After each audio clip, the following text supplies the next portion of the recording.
Loading here. Okay, There we're you go. live. We We're are live. live. Hope everybody is having a great day. Those are getting ready to come in here. Not yet. Hope you're all doing good and all that other stuff too, and all that stuff. Yeah, it should be a fun one, this one. Because And when you mentioned it a few hours ago, I thought, with this, you don't have to really rewatch a lot of stuff, so it's quite easy to do in that regard. So I thought, right, yeah, I got right, a few hours, exactly. I'll jump on, man. Yeah. So I'd like to thank Darren for joining me today, and we're gonna do kind of my first major stream. You can say this on StreamYard, watching a video on how to do this, so it became pretty easy. Just my top 10 slashers in no particular order. Slasher is my favorite genre in horror, period. And all that other good stuff. How's it going, Blissful? I'm glad you were able to show up. I Hey, Bliss. appreciate it. And just yeah, and just been to that since I was a kid, and all these great slashers just seeing on network television, really. And yeah, quite a lot of those are going to be mentioned in here real quick. And it's good to have Darren joining me. Unfortunately, Dirk couldn't and stuff like that. Family stuff, it's all good. That comes first. His awesome, Yeah, beautiful wife absolutely. Tasha comes first, and all that other stuff too. He said he'd join in the chat and stuff like that, so that's all good too. And like I said, I'm going to try to be less kind of sporadic with a lot of this stuff too. And I have plans for my channel and trying to keep a certain schedule of stuff because, like I say, we all have jobs, we all work, but we all love horror. And got my leather face shirt on here, and I got my Friday the 13th jersey right here in my chair, and we're Awesome, man. Yeah. pretty much ready to go here. So I I got will say one thing. I didn't include any Friday the 13th or Halloween all films, good. Yeah, that's just fine. because I thought, Yeah, no, right, you exactly. probably would anyway. Oh So yeah, yeah, it was like, that's not to say I don't like them because I love those films. right. It's But what Anthony whether they mentioned. would make my top 10, I'm not sure. Yeah, exactly. It's like what Anthony mentioned when he did my top 3 slashers go, and I kind of did that, but that might change. I kind of did a wink about that mess, and there's some certain titles here that would surprise some people that are not my top 10 at the moment. Not like I don't like them. That's why I said I have a shitload of honorable mentions because Right, each yeah. one kind of has a special place in my heart. Slashers have always had a special place in my heart, so it works out all good. Let's see. I'm going to do a quick collection update here. Sorry if you hear some beeping behind me. They're fixing up one of the empty apartments here today, but quiet. So these finally came because live in California, and UPS is in negotiations. Those boys work their butts Right. off. Those men and women work their butts off, and they need so I'm all for that. I'm a union dude anyway, so I get that. Yeah. Amazon, I'm kind of pointing the finger at you a little bit because you're kind of the problem here with a lot of this stuff, in my opinion. But they had negotiations on the table, but then that stalled a little bit, but it should be okay. And all good. Oh, What's God, we going had on, all that back in Brad? the Thank you UK. for joining. Excellent. And but finally, one Amazon order showed up one night. They delivered it to the wrong address because they'll take a picture and stuff like that. That doesn't happen a lot, or the wrong apartment number and stuff like that. But sure Right. enough, the next morning I wake up and they dropped it off at my door. So, but I'll just go real quick first. My 2 from Orbit showed up, and that's all good. And that's the Halloween 1 and 2 set from Viavision. Oh, nice. Quick news alert for that. Brad mentioned that Scream Factory is probably going to release the 4Ks of these. Probably. I can see them doing that, like in the fashion of their other Scream Factory Halloweens that they did with the leaf blowing type of thing and stuff like that. Yeah. I remember when CK did his review on this one. So the second one, so there's a disc in here that has both 1 and 2, the theatrical versions on that. And I think that was, I think CK mentioned it's like a German release, but the only stuff that's in German, I think, is like the Dolby sound or something like that too. But that's mainly why I got this is for the theatrical versions for both of these, specifically for 2. I've seen the uncut version of 2 and stuff like that. A lot of people don't like 2. I do. But the theatrical version is a little bit better. So I think with those, the best part of that set would probably be the documentary yes, for that's all. Halloween 2007, Yeah. because it's like 4 hours or something. It's really Yeah, it's better than the that's a film. disc To be by honest. itself. Like, Yeah, that's a disc by itself. Yeah, Michael Lives, The Making of Halloween, from 2008 or 6. Yeah, about 4.5 hours. So you're right on that. yeah. They were out of that, then they got that back in, and then poor Pops. I'm glad he's not in the chat right now, or maybe he's coming. Cold Eyes of Fear from Indicator. Good release. I just got that. Yeah, catching up on my my Giallos and stuff like that too. So kind of having fun there with that. So I'll see how this one is. I really like that one, but I know a few people who don't, and they don't class it as a Giallo. But right, okay. If you watch it, I think you'll think it's a Giallo. It's like Perversion Story. It's like a thriller, erotic thriller. Right. I wouldn't call it exploitation, because those scenes are actually done quite well, in my opinion. But it's a Giallo. And then to Brad's rec, when he did his unboxings for some of his orders from Hamilton Books, so I almost got some of the stuff he did. So picked up Donnie Brasco. These are dirt cheap. These are like less. Some of these were less than $5. So I'm not. Bare Bones released another one that he picked up, Trapped. I've seen this one. It's just been a long time. I've heard of that one. I'm not sure if I've seen it. And for Alan, of course, like that, just picking up more Clint Eastwood greatness. So that's just like an action double feature. So you have Dirty Harry and you have Magnum Force on here. Oh, I really like Magnum Force. Magnum Force is actually really good. So it's Dirty Harry, of course. To Brad again, but he already had this one. I think he has this one with the slip, and that's The Man Who Killed Bigfoot and then Hitler, or then Hitler. Hitler, then Bigfoot. So I know he's into Bigfoot and all this other stuff. Yeah, I've never seen that one. And finally picked this up because I know Amazon might have this for a little bit cheaper, but they keep on going out of print. It's like really good and stuff like that. But of course, finally, the Neon Demon. And this has been on Prime wish list forever for me to watch. I've got that, but that's been in my collection for must be 7-8 years, and I've never watched it because with a Neo Giallo, it's a Neo Giallo. Yeah, I kind of find them a little bit too arty, but I've heard that really good things about that. I think that's on. I'm sure I got that on my list with Gizmo on Gizmo's channel on Sunday. So maybe they'll pick that. Yeah, very very cool. And then these were the ones that got sent to the wrong apartment number. Now it's from the Criterion sale, and I got a little bit too sauced. Now one of them I ordered. So Amazon kind of matched the prices that are on BarnesandNoble.com since they're basically own them. So one of them I haven't gotten yet. That's going to be a while, maybe towards the end of the month. Is Clute with Donald Sutherland and I forget her name, but I'm a huge Brian De Palma fan, and that's so I purchased Blowout, $20. Oh man, by Brian De Palma with John Travolta. I haven't seen this one yet. But I God, you're in for a treat with that one. That's a fantastic film. Yeah.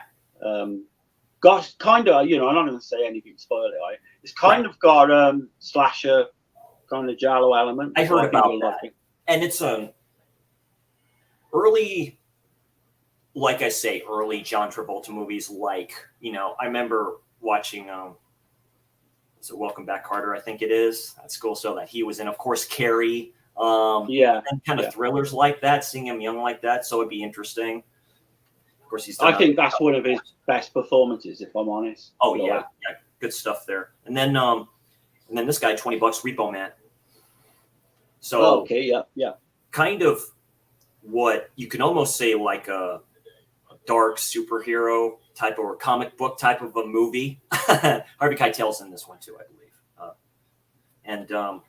So that was my kind of big haul. He said, I just kind of picked up all in the last few days. So I'm thinking, I have a couple coming from Grindhouse, and then of course Severin, but we'll see about that. Severin. Right, yeah. You probably won't get that till next month. That's fine. There's no rush.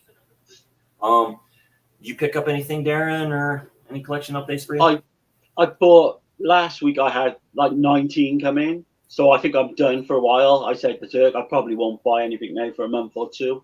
Yeah. I did show them off on Dirk's channel.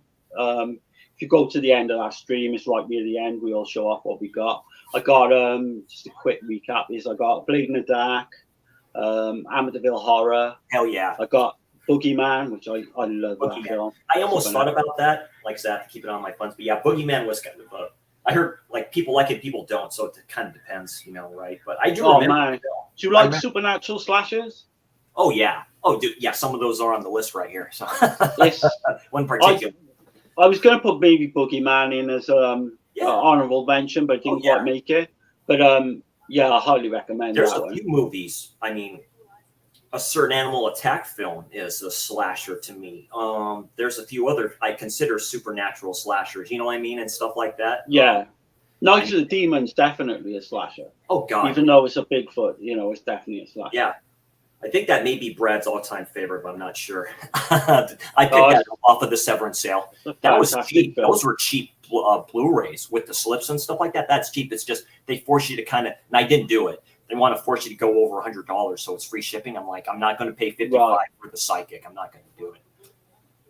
I'm going to wait and see whether. Yeah, they are. I know what movies she's talking about. Both are great. yeah. Stuff. I'm going to wait and see whether I can get a UK seller to, so I don't have to pay shipping because Severance just insane. The shipping to the UK is like £40 even for like one item. So, nah. Okay. I will get the Psychic though, definitely. Yeah, definitely. When it like Brad said, there'll be another sale in November. Oh yeah, absolutely. And just save your wallet and all that good other stuff. What's going on, Texas? Thanks for joining. Appreciate it, my brother. Hey, Tex. So you can go ahead and start if you want to, Darren. You're number 10. Right. So let me 1, 2, 3, 4, 5. Yeah, I have my stack next. Trying to work out now if I've overdone them on my 1, 2, 3, 4, 5. So yeah. So I'll just put one back. I think. So if I put that back for the honorable mentions to start off. Number 10, but not really in any order, I don't think. Although my top maybe 3 might be in the right order. Is Slaughter High. Okay. AKA Jolly Killer. That's the Arrow DVD. Nice. And it was out on Vestron Blu-ray. Oh, okay. Oh, that one. Oh, okay.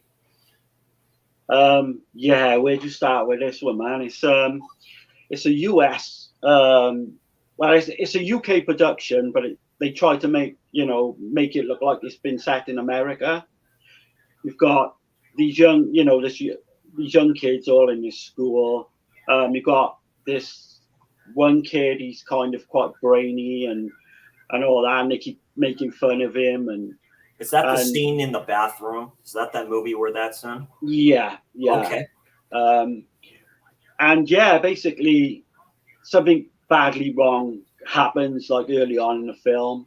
And they don't know what's happened to this guy, or they think he's been locked away or whatever. And then they join up then in a school reunion a bit later, and people start getting killed one by one. And I think it's a great film. I honestly, a lot of people, sit on the fence a little bit with this one, but I think just being one of the first slashers I ever saw might kind of, elevate it up a little bit for me. Okay. But highly recommended Slaughter High. Very nice. Great film. That movie's highly controversial, isn't it? The actor that played the nerdy kid, is that the same? Yeah, absolutely. Yeah. Okay. Before the actual film, it's like a curse. Basically, before the actual film was released, he ended up committing suicide. Oh, that's right. Okay. Which was quite sad, obviously, and because he was apparently pretty much a really good guy. I don't know if drugs were involved or right. Like conflicting reports you read. Yeah. Around that. Okay. That's a great pick there, Mr. Darren. Okay, so I said I had a shitload of honorable mentions, but I had to put this on the stack, so I'll say this is like 10B for me. Yeah, I might have 1 or 2 of them. Because I was looking at my shelves before the stream real quick, and I just had to mention it. That's Christine. So this is a supernatural slasher. Right.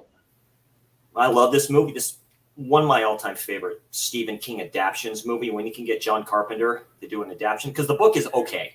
You know, it's a little bit long and drawn out, but yeah, this is a supernatural slasher. I mean, based loosely on a true story. That's always liked about Stephen King and stuff like that. Of course, directed by John Carpenter, Deborah Hill. You know, that music. I mean, once that music starts up, it's, you know, there's the scene where this car's on fire. You know, one I'm talking about. I mean, this one's where it's all, and it literally looks like a monster. You know, scene where these punks just beat up the car, all this other stuff. Most coolest scene ever, where kid just goes up and goes, okay, show me. And the car just reconstructs itself. It's one of the coolest scenes ever in cinema.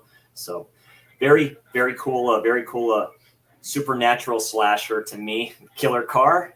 And that's right. I've never seen that. I've got an old like DVD, I think, around or somewhere, but I've never seen Christie. It's the actor who played in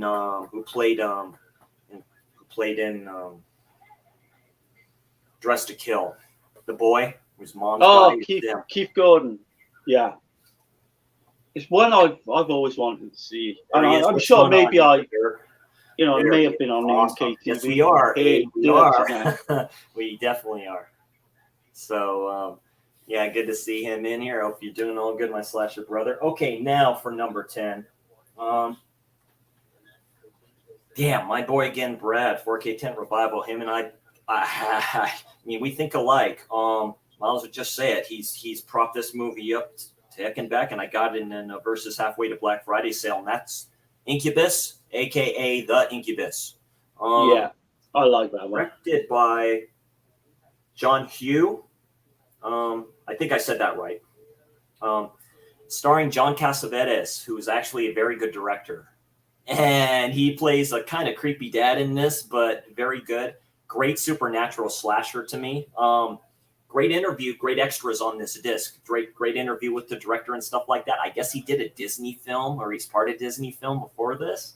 Right, yeah. There was a monster in there, and he stated, yeah, I would like to change the monster a little bit. I agree. Great camera angles in this. I like that. Like a la one I'll probably talk about later, where, you know, it's the first person point of view of the killer. That just defines a slasher for me. Great stuff in here. This is a gem of a movie, and the ending was so good for this. The ending was so worth it for me. I didn't see it coming, so I was like, really like, whoa, okay. But yeah, that's my number 10. That's the Incubus, aka The Incubus. And this cover is better than the one on the other side. I wouldn't mind the poster for the original artwork, I guess it is. But yeah, I think I've got the original one sheet. That's not what the demon looks like, by the way. So it just builds up to like that insane ending. Yeah. I've always liked him. I know many people. I know Brad's mentioned it quite a bit. Yeah. But a year or two ago, you know, not a lot of people mention that film at all. I've always liked it. I could almost see a sequel to that. Specifically, it's not really a little bit of a spoiler, but the first victim, she survives, where they draw that, you can say, DNA evidence from her. You know, the big vial with the blood. You think it's blood. Right. It tells you what it is. Through the stethoscope, you see what it is. I'm like, dang. But yeah, great film. I love it. So yeah. That's right. Where do I begin there? My number 9. Go on, then we'll go for this one. Again, you can, you know, they're all top 10, but you can put them anywhere. Oh yeah, that's what I mean. You'll see why I love this film. And I know this is one of Chris' favorites as well. Happy Birthday to Me. Heck yeah. And Stephen Dana sent me this one a while back. Yep. That cover. And I know, you just don't take that Walmart sticker off whatsoever. Yeah, I can't do it. That's a good picture for that too. The regular artwork kind of for the original. Yeah, I think this one hasn't got the original soundtrack. For some reason, I think they changed it for music rights. Okay. Yeah. But this one is up to date, and you get it all on the Indicator release, which is fantastic. Okay.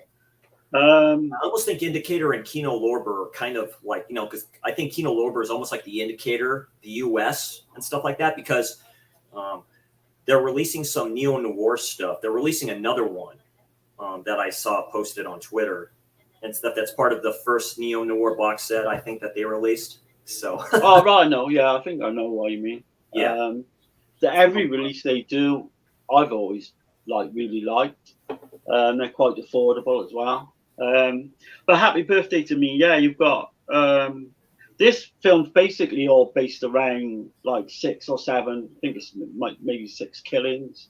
And again, you get all the high school kind of kids or college kids. And there's the creative kills in this. You've got obviously got on the cover, you've got the kebab kill, which is well worth watching in itself. cool poster over for that. Yeah. And it kind of, so it all kind of builds up to this really, I'm not going to spoil things, but it's kind of like a Scooby-Doo type ending. It is. But yeah, it keeps you occupied all the way through. It's never, for me, it don't lull. It's not boring or anything. Oh yeah. And it's one of those Canadian slashers that all come out in the middle or start of the 80s, I should say. Yeah. But I highly enjoy it. I highly recommend that. But I would imagine a lot of people was done in Canada. Yeah. It was, yeah. It was. Yeah, done in Canada. That atmosphere, it works when it works. Yeah, very good pick, Darren. Very good pick. Yeah, that's great. We'll keep on going. Number 2. There's really nothing to be said about the film. We've all seen it. It's probably on the person is on the Mount Rushmore of slashers, in my opinion. Another supernatural slasher, and that's a Nightmare on Elm Street by the late great Wes Craven. Robert Englund, who's retired as Freddy, and a few others. Of course, Johnny Depp. We know about that scene. Just the opening scene with the dream, or the opening scene with him making these guys right here, just making. Yeah. You hear him laugh a little bit or breathing heavily, and you're thinking, "Oh, this is creepy as hell." Sure enough, it is. Of course, the scene where she goes, "Oh my God," and he just flashes that thing up. He goes, "This is God." Yeah. Really good kills in here. Specifically, that whole dream state at the start, and then the whole scene in the bedroom with her when she gets lifted up. That's very good. Oh man, yeah. There's a sense of helplessness in this film. There's a huge sense of helplessness in this film, where it's, again, the main character thinks she's going insane, thinks she's crazy. I'm not crazy. I love movies like that put the psychological horror and stuff. Of course, you have the scene with Johnny Depp in the bed, but the ending scene, of course, like that is the payoff for that. And that's for this awesome film. And that's A Nightmare on Elm Street. I would also put 2, Freddy's Revenge, on here as well. So yeah.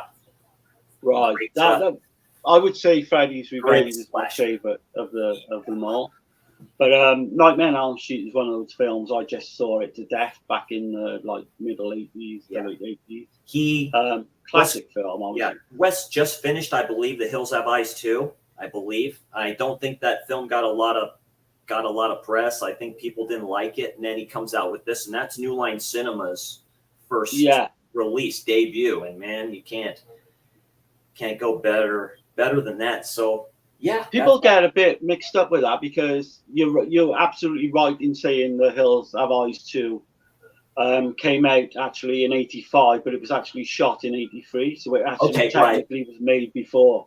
Yeah, because Friday, because that came out in 84. That's right. And the slasher book that I have mentioned the author of that book, slasher book of the 80s, teenage years from the 80s, stated that. He said from 81 or 80 to 84, he says basically after one that we'll talk about came out, Nightmare on Elm Street came out, he's pretty much done kind of like that, because he's lost change, so he didn't get like a lot of movies like that after that. So I think they saw what they had in The Hills Have Eyes 2. Yeah. And it was so bad, they just put it on the shelf. But when the success of A Nightmare on Elm Street came along, then they decided, we're going to put it out now, because I hadn't done a deep dive to A Nightmare on Elm Street. I know Robert Englund wasn't the first choice. I believe that's right. I don't know. I remember him, there's that story I think he's told where he comes in for that part, because I think he was doing something else at the time, just coming in, just doing that. Right. The whole scene in the stairs, with all that other stuff too. So yeah, really cool. So yeah, that's A Nightmare on Elm Street. Right. Let's get another one. So my next pick would be Don't Go in the House. Oh, okay. I absolutely love this film. I've even got more releases I didn't pull out, to be honest. That looks nice. Yeah, that looks nice. They like Arrow did 2 versions with 2 different covers. The one's limited, and the one's got like a grindhouse cut of it where you can watch it with all like cinema adverts and all that. Yeah, grittiness of it. I like that. Yeah. Okay, I've heard of that film. Yeah, I've seen it. Like, see, Arrow has that one. I forgot what site or what boutique label has it over here, but no, I've seen it before. I think Severin may have had it. Severin had it. Yeah. Okay. Yeah, this is a great one. It's this kind of a bit like Maniac, where you've got this one guy, very much like Psycho as well in that regards, to where he's living on his own with his mother.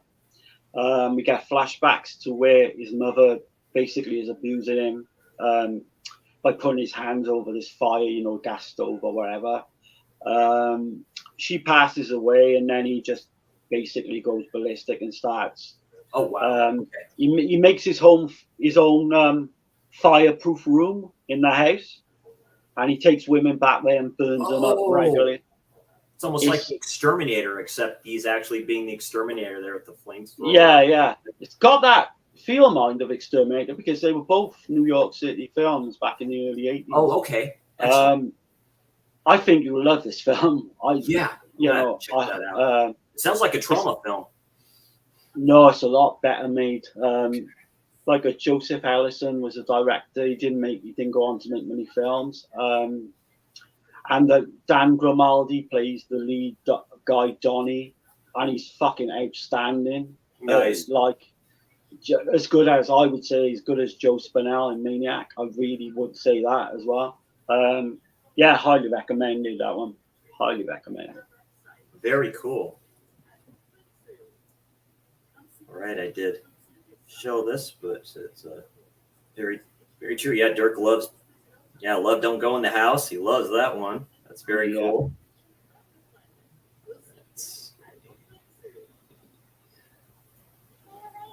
And Mr. Oates is here. Now we can officially begin. So thanks for joining on. Really appreciate it. I appreciate it. I got up to 30 subscribers, and I appreciate that. It's like I broke the 30 mark. There's hope. There's hope.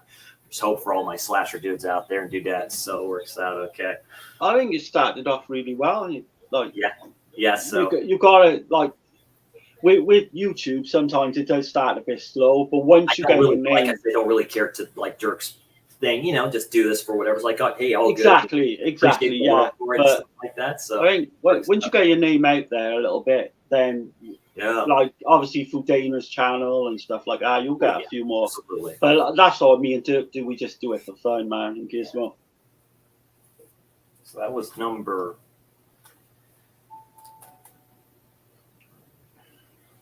10, 9, 8. 10, 9, I think that was my or 10, 9. So this is that was one number 9. Sorry, yeah. So this is so yeah, this one, my pick for this one. I like the second one. If Anthony was here, he'd know what I'm talking about. But this one still scares the bejesus out of me, and that's Child's Play. The great Brad Dourif. The great Brad Dourif. He's in that. Basically looks like a KB Toys, old school place. Dude, and I'm just like, Brad Dourif, what a great actor. My God. And he's been in a lot of stuff, but this one just put it over for me because this is the first movie I've seen him in this. The first one I watched was Child's Play too. But with that voice, I'm like, who is that? And then you see him getting shot, going into Toy Story. He's like, oh my God, I'm dying. And that's where it just starts, where he goes, I'm going to get you. I'm going to get Eddie no matter what. And that just did it for me. The whole ceremony thing and the death of the mother's friend from the top of this right here. That's why I reversed the cover for this one. I don't mind the artwork that they did for it and stuff like that, but this is the original cover, so it works a bit better. That's a great scene. You don't see him coming. You really don't. I like that from the camera. I go, like all that other stuff, you're like, oh yeah. Of course, the scene where the mom's getting ready to put him in the fire, says, I'm going to burn you. And he just says, you bitch. Yeah. And it just starts from there. Great story. Kind of depressing at the end. I like the whole mom-son dynamic. She's a hardworking mom. She's trying to support her child. I love that because I'm a mama's boy in that aspect, where they're thinking about taking the child because who do you think it is, right? Do you think it's the doll or is it Andy? And you're thinking about it and stuff like that. And she just goes up to him. You can see the terror in her face where she's like Andy, they're going to take you away from me. And I'm like, but not going to go too far into this. And that's Child's Play, directed by the great Tom Holland. Right. Yeah. Yeah. Great director. My goodness. So I've only ever seen that once. I really prefer the sequel, Part 2, a lot. That's the first one I saw. I love Child's Play too. Yeah. The first one, I don't know. I need to go back and revisit it. I think. Like I say, I was a little bit disappointed. Yeah. I was just a little bit disappointed. Like I said, for that, it's just the whole seeing it from the killer's point of view at the start. Yeah. Just seeing how fast everything is and stuff like that too. Like the scene with the car, the scene where he drops him off. I forget where that was filmed up at. I think it's Chicago or something like that, or Detroit somewhere.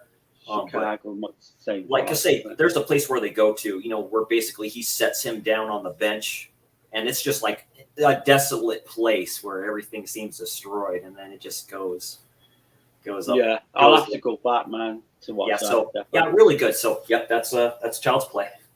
My favorite killer doll. Let's grab another. I've not watched Megan either, really so. What's that? Sorry, I haven't watched Megan yet either. So, I wasn't too fussed on Megan. I actually quite like the Child's Play remake, which no one really likes. But I think I got Cult of Chucky. I've never seen either. I haven't seen that either. The one I do like is the one that came before it. Trying to think of what it was called now. Well, Bride of Chucky, I really like. That'd be the only one I'd pick up on 4K. I did not like Seed of Chucky at all. Curse, sorry, is what I'm thinking of, which got Brad Dourif's daughter in. Yes. That's really good. Okay. But yeah, do you want my next pick? Go ahead, Darren. Yeah, let's just keep on going. It's all good. Dana will love this one. He Knows You're Alone. Oh, yeah, with Tom Hanks for like a minute. Yeah, well, yeah, like 2-3 minutes or whatever. This is, for me, one of the best kind of Halloween rip-offs there is. Okay. Even down to, like, the music. You've got the guy for it. Yeah, okay.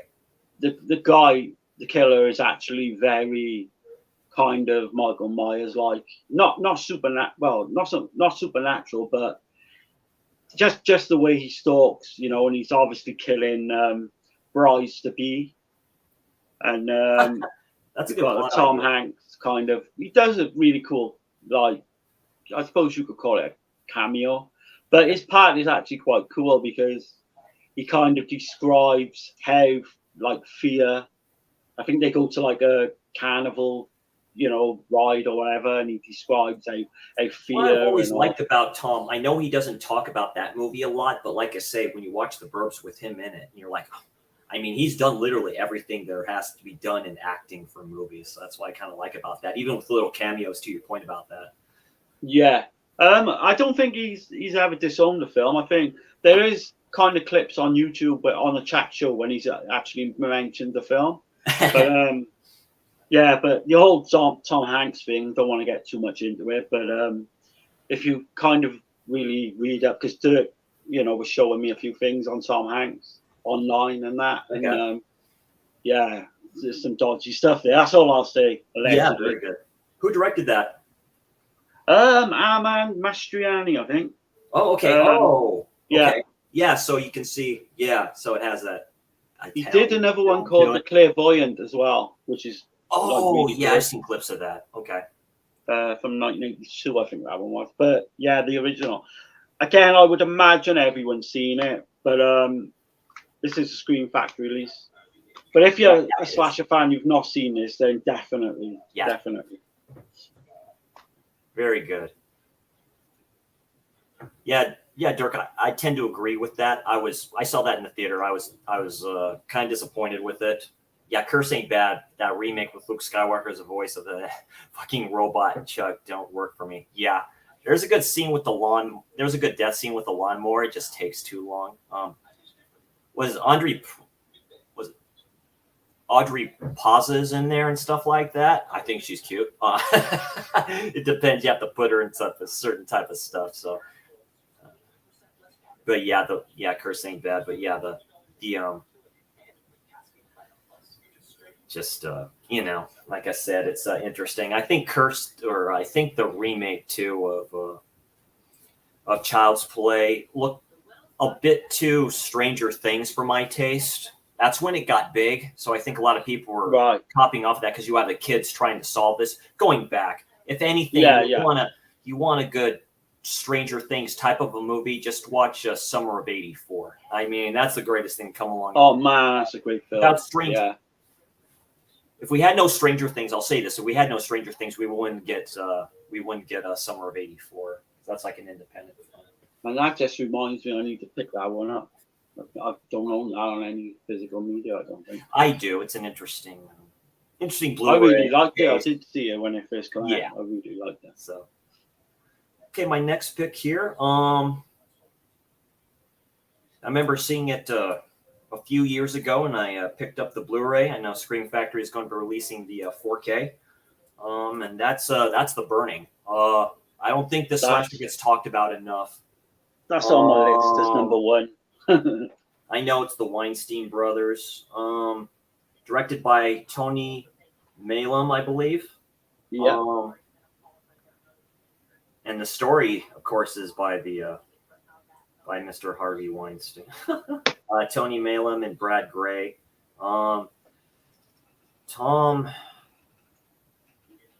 Savini did. Tom Savini did this. This was when he stepped away from Friday the 13th. He's like, yeah, I'll just go do this. This is a great film from start to finish, really. All-star cast of people, of these kids. One of them I know played a lawyer on Law and Order. He became a judge. His character becomes a judge on that show. If y'all know the actor's name, let me know. Of course, George Costanza is in this one, too. A young George Costanza acting like he acts. Good scenes here. Of course, the scene with the shears and all that other stuff, too. The opening scene. Or just in wherever he's at and stuff like that with the prostitute. Same thing with that, which is controversial. That got banned in UK, didn't it, Darren? Yeah, absolutely. I was lucky enough to see it just before it got banned. But that opening scene you just mentioned is very Giallo-esque. Yeah, where he's in like the black hat and the black trench coat with the prostitute. Love that. Like just putting stuff in there like that, the whole campfire scenes, just everything like this. I love campy slashers, of course. So, that's The Burning. Great film. For me, it's better than the 4K, but I'll wait till that goes down in price. So it's a better film than Friday the 13th for me. That's a good transfer for that too, but I like to see what that looks like with 4K transfer. Right, my next one that I've talked about quite a bit on different streams and stuff, but is Alice, Sweet Alice. I fucking love this film. Got the 88 films as well. I've got multiple. I like that cover too. I love that cover too. The original cover art. Very Don't Look Now type of a cover. So, well, funny you should say that because I think this film would not exist if it wasn't for Don't Look Now. Yeah. It takes a lot, as does Phenomena, Dario Argento's film. Oh yes, it does. You've got this could be quite easily classed as American Giallo. You've got these two sisters. One of them gets killed really early on. We don't know who's killed her. We suspect it's Alice. As all the way through the film, there's kind of big hints that she's the killer. Yeah. I won't spoil anything. We've got this disgusting kind of pedophile character in there as well. Yeah, the big heavy-set guy. Yeah. And that guy looks real, man. Apparently, like he was like that in real life. Not a pedophile, but I mean, he was just right. No, you kind of get that feeling. Yeah, with the cats. Yeah. Yeah, like a bunch of cats too. I had that same release there in the yellow one. That was Arrow. That was like my first one that I got from them. But the actual build up to the actual reveal who that the killer actually is amazing, because you get this scene with this. I'm trying to say it without spoiling it. You get this guy like Alice's dad, and he's being rolled over and over, and he gets chucked off this building, and then we finally see the reveal of the killer. And then you've got another kind of twist right at the end. Again, I won't spoil, which is fantastic. Kind of leaves it open-ended. I just think this film should be in everyone's top, like, fucking 20 horror films of all time. I really do. I love the film. A very, very, very, very young Brooke Shields. Was that her first film? I think it was, yeah, before she. Because the actress that played, her sister, I think that was her only film. I think I remember first seeing it on Amazon Prime Video, and they have kind of cool extras for that. If you scroll down, they'll mention the actors. Yeah, so, Paula Shepherd played her sister.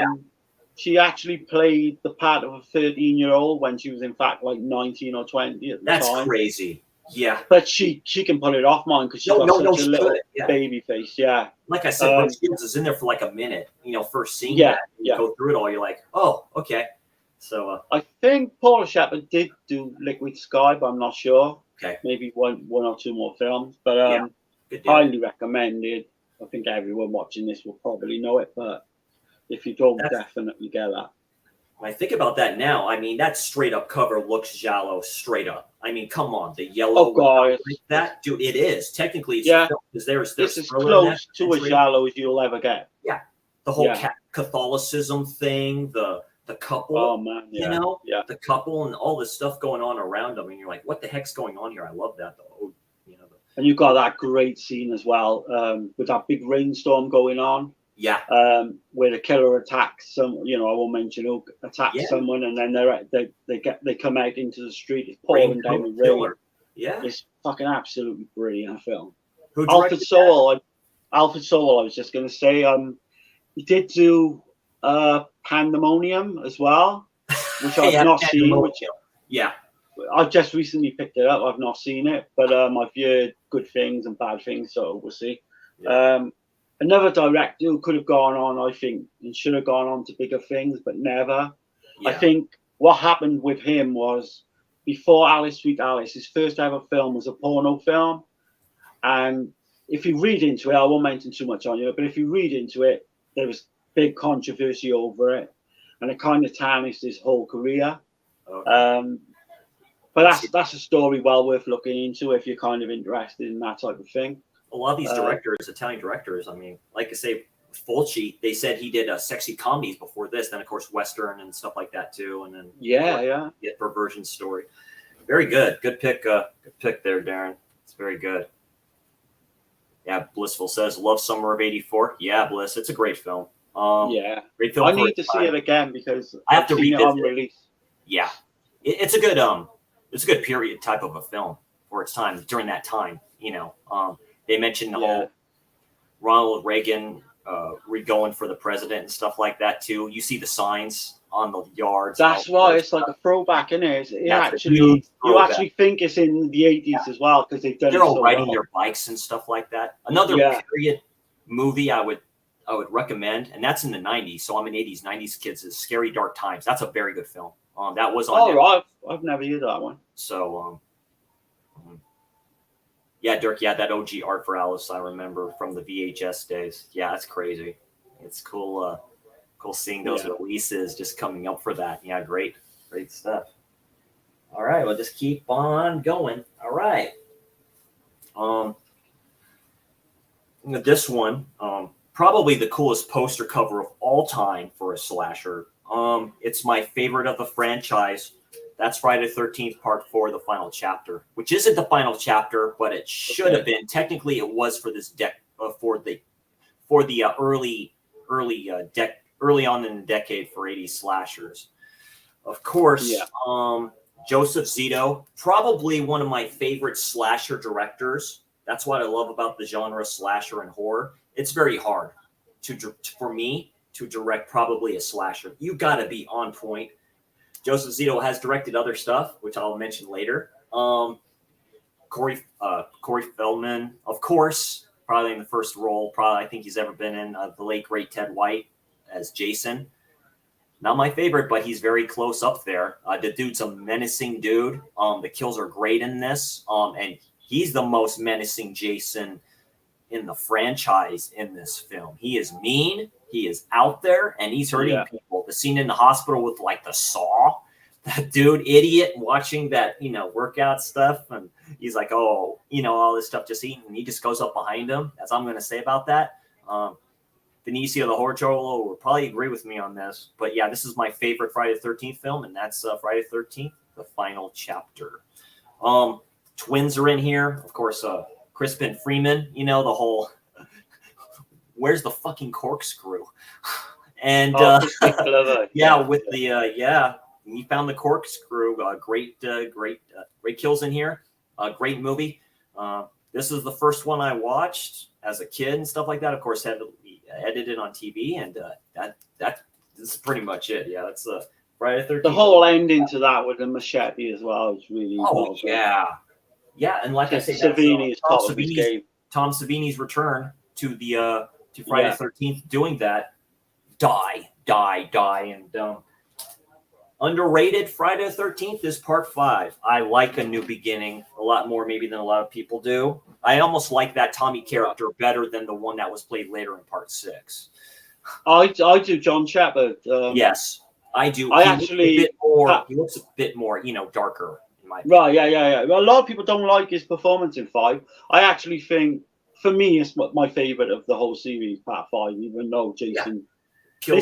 They say Jason isn't in it, but technically he is, because he's at the start. The one NECA figure, that's the one from the dream that Corey Feldman. Yeah, exactly. That's the first trailer I ever saw was for Part 5. My parents recorded on VHS. This was when we were up camping, believe it or not. The Burning Bed, which was a TV movie. I remember that, yeah. Was a shocking release for TV at the time. Farrah Fawcett. And, that's before, you can rewind through this stuff too, right? Go through it, speed up through it. There was a TV trailer for Friday the 13th, Part 5, A New Beginning. And I love it. It's a dark, great trailer. It's on those discs. And I'm like, what's this? And, because I didn't know, because I was a young kid. I'm like, oh, I don't know what that is. And it looks good because they show that scene from the barn, and they show it in the rain, and you're like, oh, what's going on? And then I see Part 4 on TV when my grandparents used to come pick me up and stuff like that, and had a TV in my room and stuff like that. My grandfather would be watching TV in the front room and stuff like that, and I would sneak up, and it was on one time. I'm all watching. I'm like, oh, what's this? The funky dance and all this other stuff, and the twins, for Pete's sake. But yeah, I love right. I can talk on for days about that, but yeah, that's F-13 Part 4. Yeah, I love that film as well. Like I say, 5 is my favorite, but in terms of the whole series, kind of ends with Jason Takes Manhattan for me. That don't get enough love. Any of the films. But Dirk's right. F-13 Part 4 is the best, hands down. Ted White is my all-time favorite. Great movie. Controversy behind that one too. Joseph Zito can be a dick, I guess. Ted White, of course. Feldman, we know about that. We know about their relationship. But of course, the one scene in the cold water, I guess it's really cold, and he had him stay there, and all this other stuff. That's another great kill in there. So yeah. Right then, so my next one would be, again, I think this is a cult film. Everyone probably knows it. Is Pieces. I do class it as a slasher. I have not watched that one yet. I had that same release. Okay. Oh, man. Yeah. I got the Arrow release as well, like the limited edition. Oh, damn, look at that bad boy. Yeah. Again, man, this crosses the line between Giallo and slasher. I could put it on both lists, to be honest. I just love the catch line for that. It is what you think it is. So I'm just like, okay. Right, yeah. So you've got this college campus. I think it's supposed to be in America. Anyway, Oh God, where do you begin with this one? Obviously got this black glove, you know, in a fedora killer going around using chainsaws. It's fucking insane. The gore scenes and that. You've got this one character called Kendall, and he's just like your normal, average, everyday student. But the police kind of bring him into like the investigation to help them. It's so funny, man. You can watch this on a comedy level. I think is the best way to watch it. It is fucking brilliant, I tell you. There's a scene for no reason where it's a couple of scenes for no reason. This girl just goes like, I don't know if she's on like a skateboard or something. She goes head on into this mirror. But the one scene that I want to bring up as well is this kung fu fighter on a motorbike. He's like, he jumps off this motorbike and starts doing kung fu for no fucking reason at all. Okay. You just got to see that scene just to believe it, like, you know. Okay, very nice. But the gore and everything, it's great.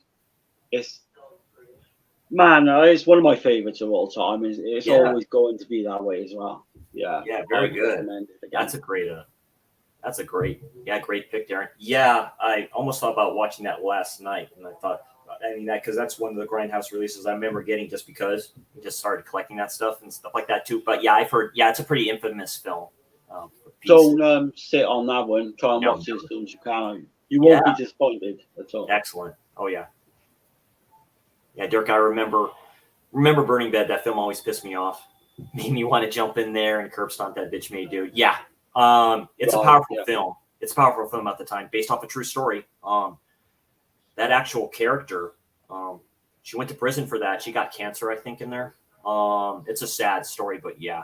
So it's that was played in the UK on TV. Like they did a premiere not long after the American release, and it was massive over here. That film at one time. Yeah, it's one of those surprising films, or surprising TV movies, really, because they had those back in the day. Because there was one, oh god, it was the dude that played John Boy from the Waltons or whatever like that. Yeah, that's based off a true story too. He's obsessed with this woman, and Stalker is it called? I think it's called. Where he comes in like he has like the bulletproof vest or whatever like that into like it's called Stalker. Like small hostage. Yeah, it's really really good.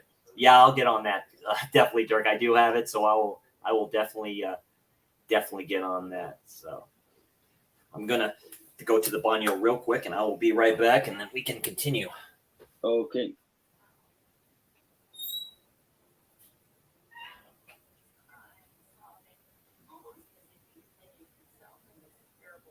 So people, if you kind of throw your favorites out there in the chat, if you're watching, maybe the top 10 or just 2 or 3 of the ones you really like, especially if they're kind of not been mentioned as well by us.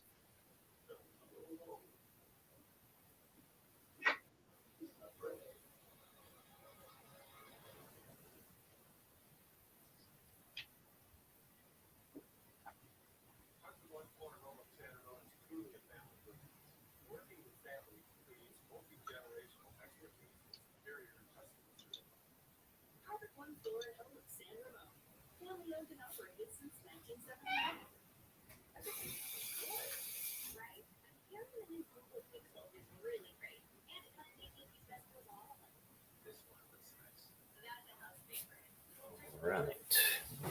Back and ready to go. Blackout HBO. Okay. Blackout, the HBO original is high. It's a high recommendation. Has one of the Carradine brothers in it. Oh, okay. I think I've heard of that one before. Yeah, I've not seen that. Because my parents had HBO back in the day. They had some good original films back in the day. So yeah, interesting stuff. Okay, that's a good release there, Darren. Excellent. Okay, so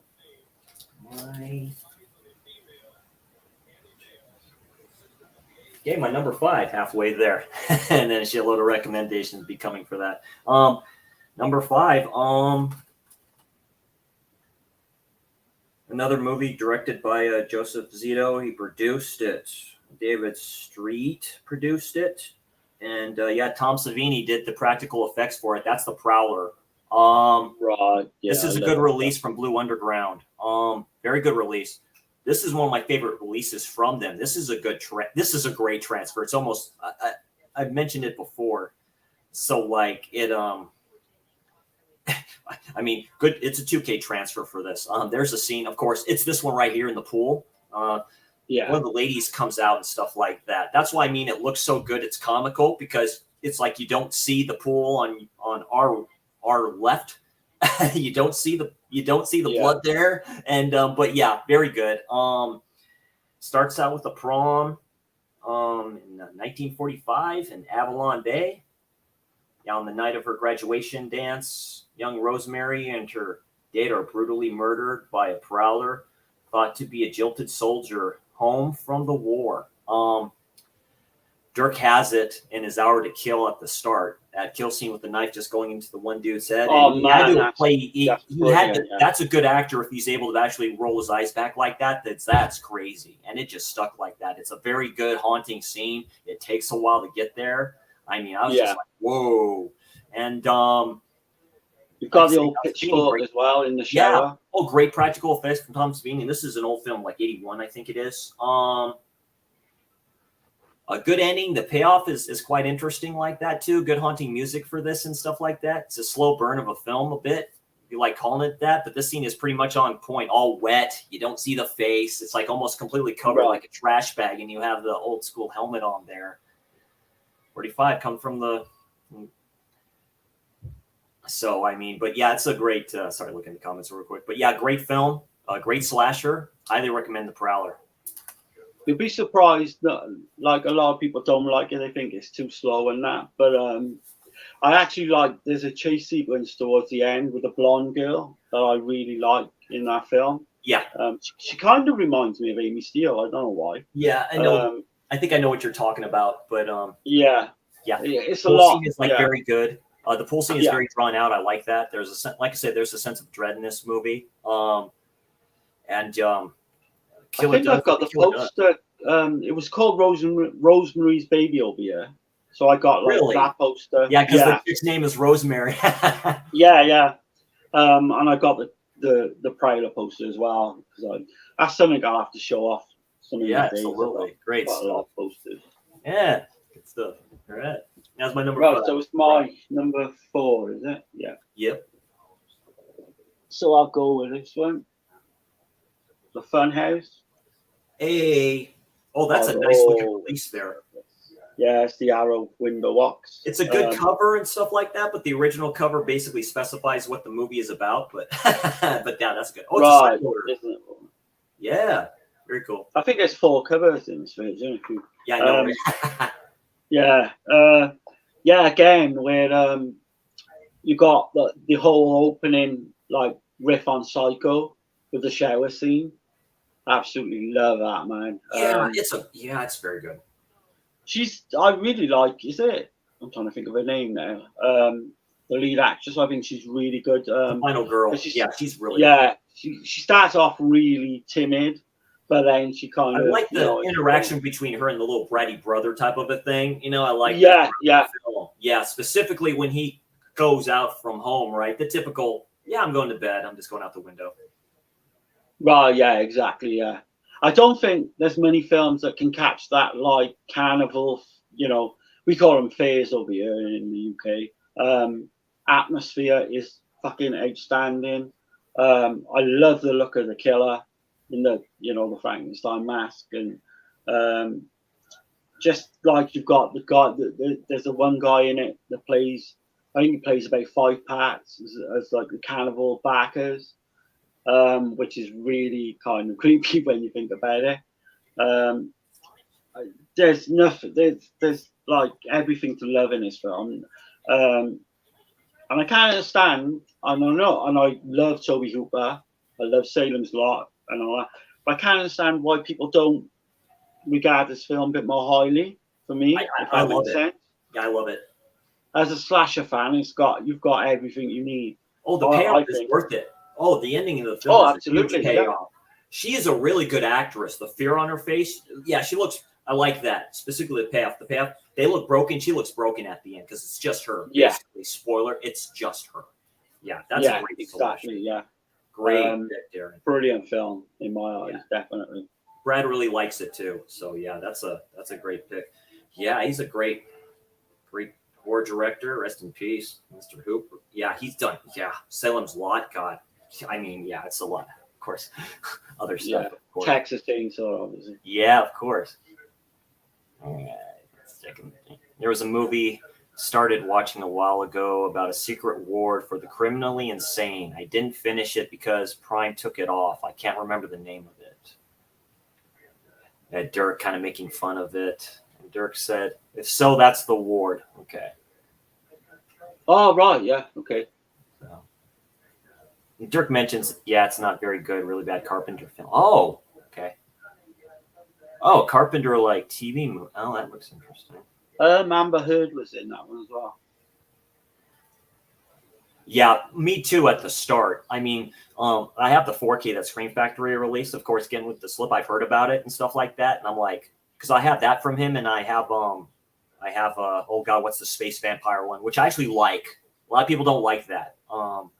Life Force. I like. Oh, Life Force. I actually like Life Force. A lot of people don't. There's two versions in that. I watched the regular film version. There's an extended one. It was on Prime for a bit. It's just like it almost starts off like a space opera epic type of thing, specifically with the music. I'm like, I probably like it because it's a batshit all over the place movie. You know, Patrick Stewart's in it. You know, it's like, it's like, dude, what's going on here? You know, space vampires. It's like, all right. So it's like, why not? But yeah, great pick, Darren. Yeah, good deal. Well, since you mentioned it, we'll stay on the Hooper train here, and might as well just say it. What needs to be said? That's the Texas Chainsaw Massacre. So this is the one that big masterpiece. I forget what studio released this one. I do have the 1 second side release, but I like this cover, so it's like, why not? So, and I have three versions of this. I have the Steelbook too that was released a while back. Dark Sky Pictures, that's what it is. So, what else needs to be said about this great, awesome? It's proto slasher. I mean, I consider it one. It's grimy. It's definitely a proto slasher. It's grimy. It's dirty. It's what Rob Zombie does. Basically, did House of a Thousand Corpses and the Devil's Rejects is basically in this aesthetic. You know, it has a good grindhouse film. To me, grindhouse film to me is really gritty looking. I like that grittiness of the film. I really do. These teenagers like going to a concert, you can say, in Texas, the opening with the narration saying, yeah, this is based on whatever like that. And you're like going, this is the first time I think where it makes you think almost like Blair Witch, you know, I don't like to bring that up every once in a while, but did this happen? Did this really happen? And then you realize it's like, I don't want to say it's loosely based off the serial killer Ed Gein, but it is loosely based off it, considering the character's name is Leatherface. You find out what goes on. Just one scene I'll just talk about, which everybody talks about, and that's the scene the dude goes in there, goes in the house. Anybody home? Hello? Goes in there. The screen door opens. Oh my! Comes out with that door. Boom! He starts hemorrhaging. Brings him in there. Slams the door. The scene on the hooks, of course, like that. The trippy scene with the huge old school ice chest opens it up. Yeah. The final girl in here. Yeah, she goes batshit crazy insane. Then, of course, you have my boy Leatherface. Who played him, Darren? I forget. Gunnar Hansen. Yeah, Gunnar Hansen, just dancing around, all the stuff. The dude in the wheelchair. That final chase, Mike, where you've got the hitchhiker comes running out. The dude in the truck. Oh man! And then you've got Leatherface, and then you've got that big coloured guy at the end. Bloody hell, man! You can watch that film, and that's a what the fuck ending if ever there was one, because it's like I said, it's a proto slasher. It's an OG. I had to include it on here. I've seen it a few times. Yeah, you can't not like it for what it is. No, it's really good. The whole aesthetic, it's grimy, it's dirty. When they go into that meat place, that dude, all the characters are memorable. I love all the characters for what they are. That family, you know, it's a cautionary tale. Yeah, go out to the backwoods of Texas. That's what you're gonna get. Right, and like you say, every character, every actor in that film is fucking amazing. the the older brother, the cook or whatever. Yeah, I think he's such an underrated actor. he was. Obviously the Hitchhiker is fantastic. He, Leatherface, I think the it's scene never just been all at better. the table. The scene at the Yeah, table, you yeah. can't get more terrifying than that. The whole scene with No. Grandpa, I'm like, whoa, this takes a turn. See it for the first time and you see that and you're like, whoa, wait a minute. Right. It's like, okay, we're getting kind of deep here. So that's If you know how that was shot as well, I think they were on like a 27, 28-hour day. Yeah. All the food in the middle of the table was absolutely stinking and rotting. Adds to it. God, yeah, he was really good. Oh man, if you can catch lightning in a bottle, that's what they did with that film. Yeah. I don't think it'll ever be replicated ever again. No, not even like close. That. Not even close to being. Not like that during the time period, because that's the 70s. A lot of stuff was going on at the time. There's a little bit of turmoil in the world, and he comes out with a movie like that. It's really good. So you kind of feel for all the characters in the time period, and yeah, that's a grimy, flipping house. I love the house. I actually think it's probably my number one favorite horror house. It has to be. I mean, absolutely. I think it's coming. It's coming off the back of the Vietnam War as well. Yes. Yeah. Which, if you actually think about it, stuff. Yeah. I think that's actually kind of you can work out how things have evolved into that, to where you get the Vietnam War and then you get that film, if that makes sense. And what can you say about that film that has not already been said? Amazing. Great film. There's a horror Hall of Fame that'd be in there.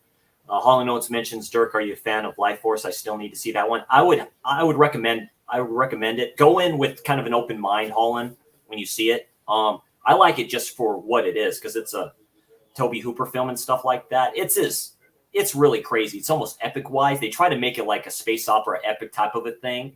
It's really trippy of a movie, but I would recommend it. Watch the theatrical cut first. I think his director's cut is a little bit longer and stuff like that. So it depends kind of what you're kind of into with this film. So, it's all good. All right there, Darren, go ahead with your number. Oh God, we're getting there. Number 3. Right. This is my number 3 technically on here, but it could easily be number 1 at any given day. Everyone knows this film. Another masterpiece. Oh yeah. Black Christmas. Yeah, you got the slip for that. That's nice. I have that one too, from Scream Factory.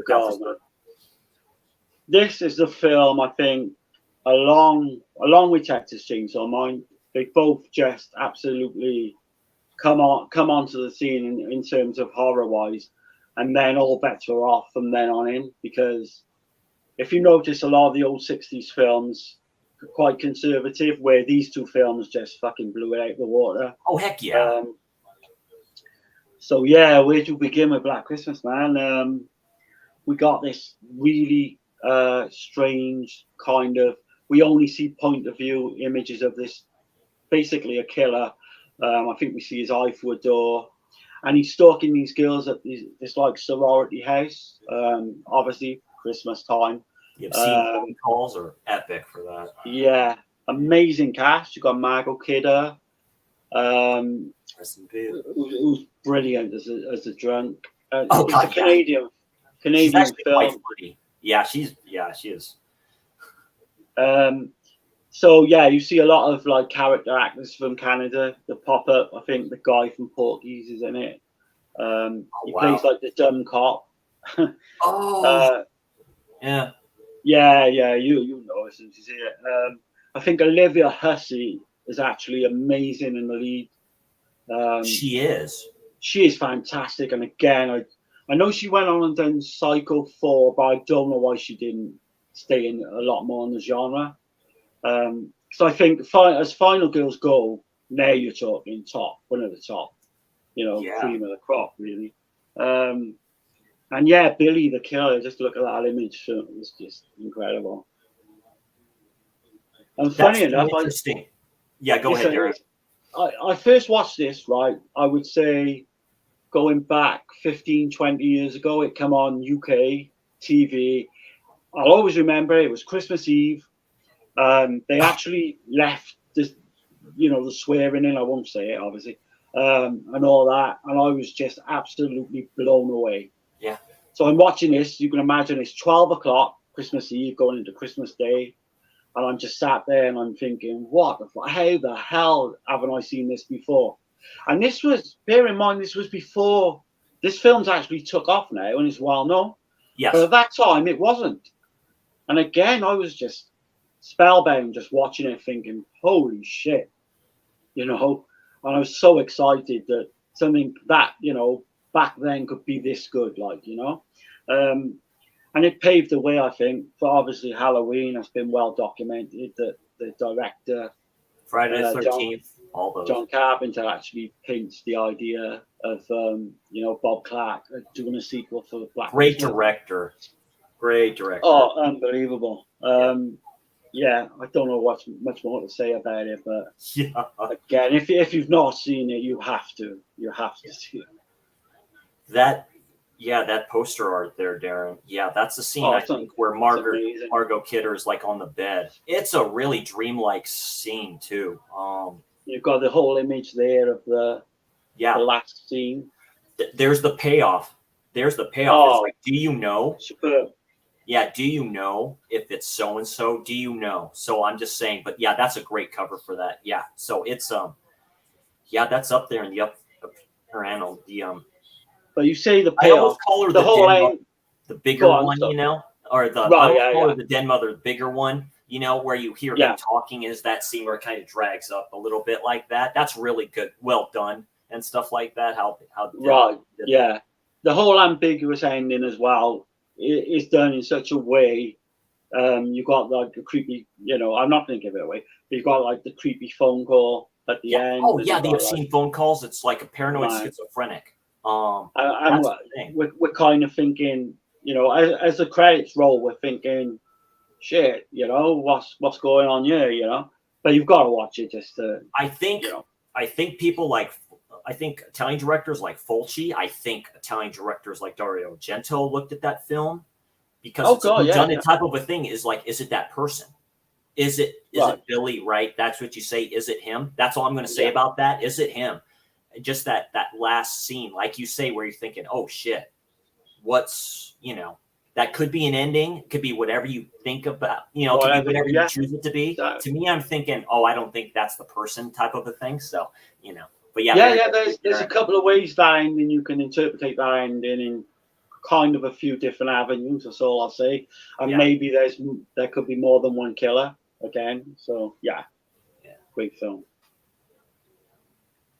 Yeah, I was just mentioning Life Force a little bit, and that's a pretty perfect example from Dirk there. Yeah, Tilda, I'm going to say Matilda May is naked pretty much through the entire film of Life Force, and she's gorgeous. Yeah, the spaceship looks like a coffin a little bit, but doesn't. But the inside, it's basically space vampires. It's based off the book called Space Vampires. So it's like that movie. It's like that movie Baba did back in the day. A little bit.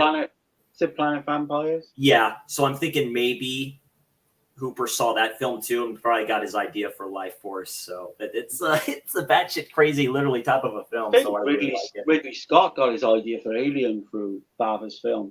Very nice. That I did not know. That's good trivia. No, I don't know if that's definite. I'm being kind of sarcastic. I can see that. I would imagine he did. Yeah, he must have. Yeah. Oh, okay. Yeah, so Dirk's mentioning, I guess that may be for your stream that you're doing with Gizmo or whatever like that. I'm watching The Killer is One of 13 tonight and Syndicate Sadist and stuff like that. I think that's the Jolly box set and stuff like that. Oh man, Versus well worth it. Yeah, I've seen both of them before, but I need to. Obviously, I'm going to have to watch them. So I might do a massive binge watch tomorrow, maybe try and get there you go in or something. Yeah, very cool. All right, so that was number 3. So, like I see, the top 3. 2 of these could have changed, but I may have doubted that. So both of these are sequels, believe it or not, which I think are better than the originals. So I might as well just say it. Psycho 2, the late great Anthony Perkins. unbelievable. Yeah, this is a great film. This is a great slasher. What's his name is in here from NYPD Blue and stuff. He plays kind of the dude like thinking Norman's doing something. Basically, Norman Bates. Robert Loggia, I think. Yeah, Loggia. Basically, Norman Bates is out. You know, the whole court scene and stuff like that, where the chick's sister, who was played by Janet Leigh, if I'm correct, late great Janet Leigh, is like in the courtroom. You see his face. You see the great Anthony Perkins' face. He was a good-looking, tall dude back in the day. You know, great actor. And he rested in peace. He's made for these roles. Very good. Goes back, hand him the keys back. That's a great scene. It's one of the ending shots right there. You know, you see that and stuff like that. So there's rumors, or it's going to happen. Scream Factory's probably going to re-release this on 4K and stuff like that, and hopefully give us another slip cover of this. We would. But we've got the Arrow box set coming as well. It's all good, Dirk. That's why I love the opinions for that. But but yeah, Psycho 2. It's Dirk saying it's overrated. Yeah, he says it's a bit overrated. There's not a lot. I actually go the other way with it. I think it's probably better than the original. I know, don't shoot me, but no. Like I said, I love the original. Of course, the original has its. I mean, great film. Alfred Hitchcock. I mean. But the director of this, Pops could probably do more stuff in here.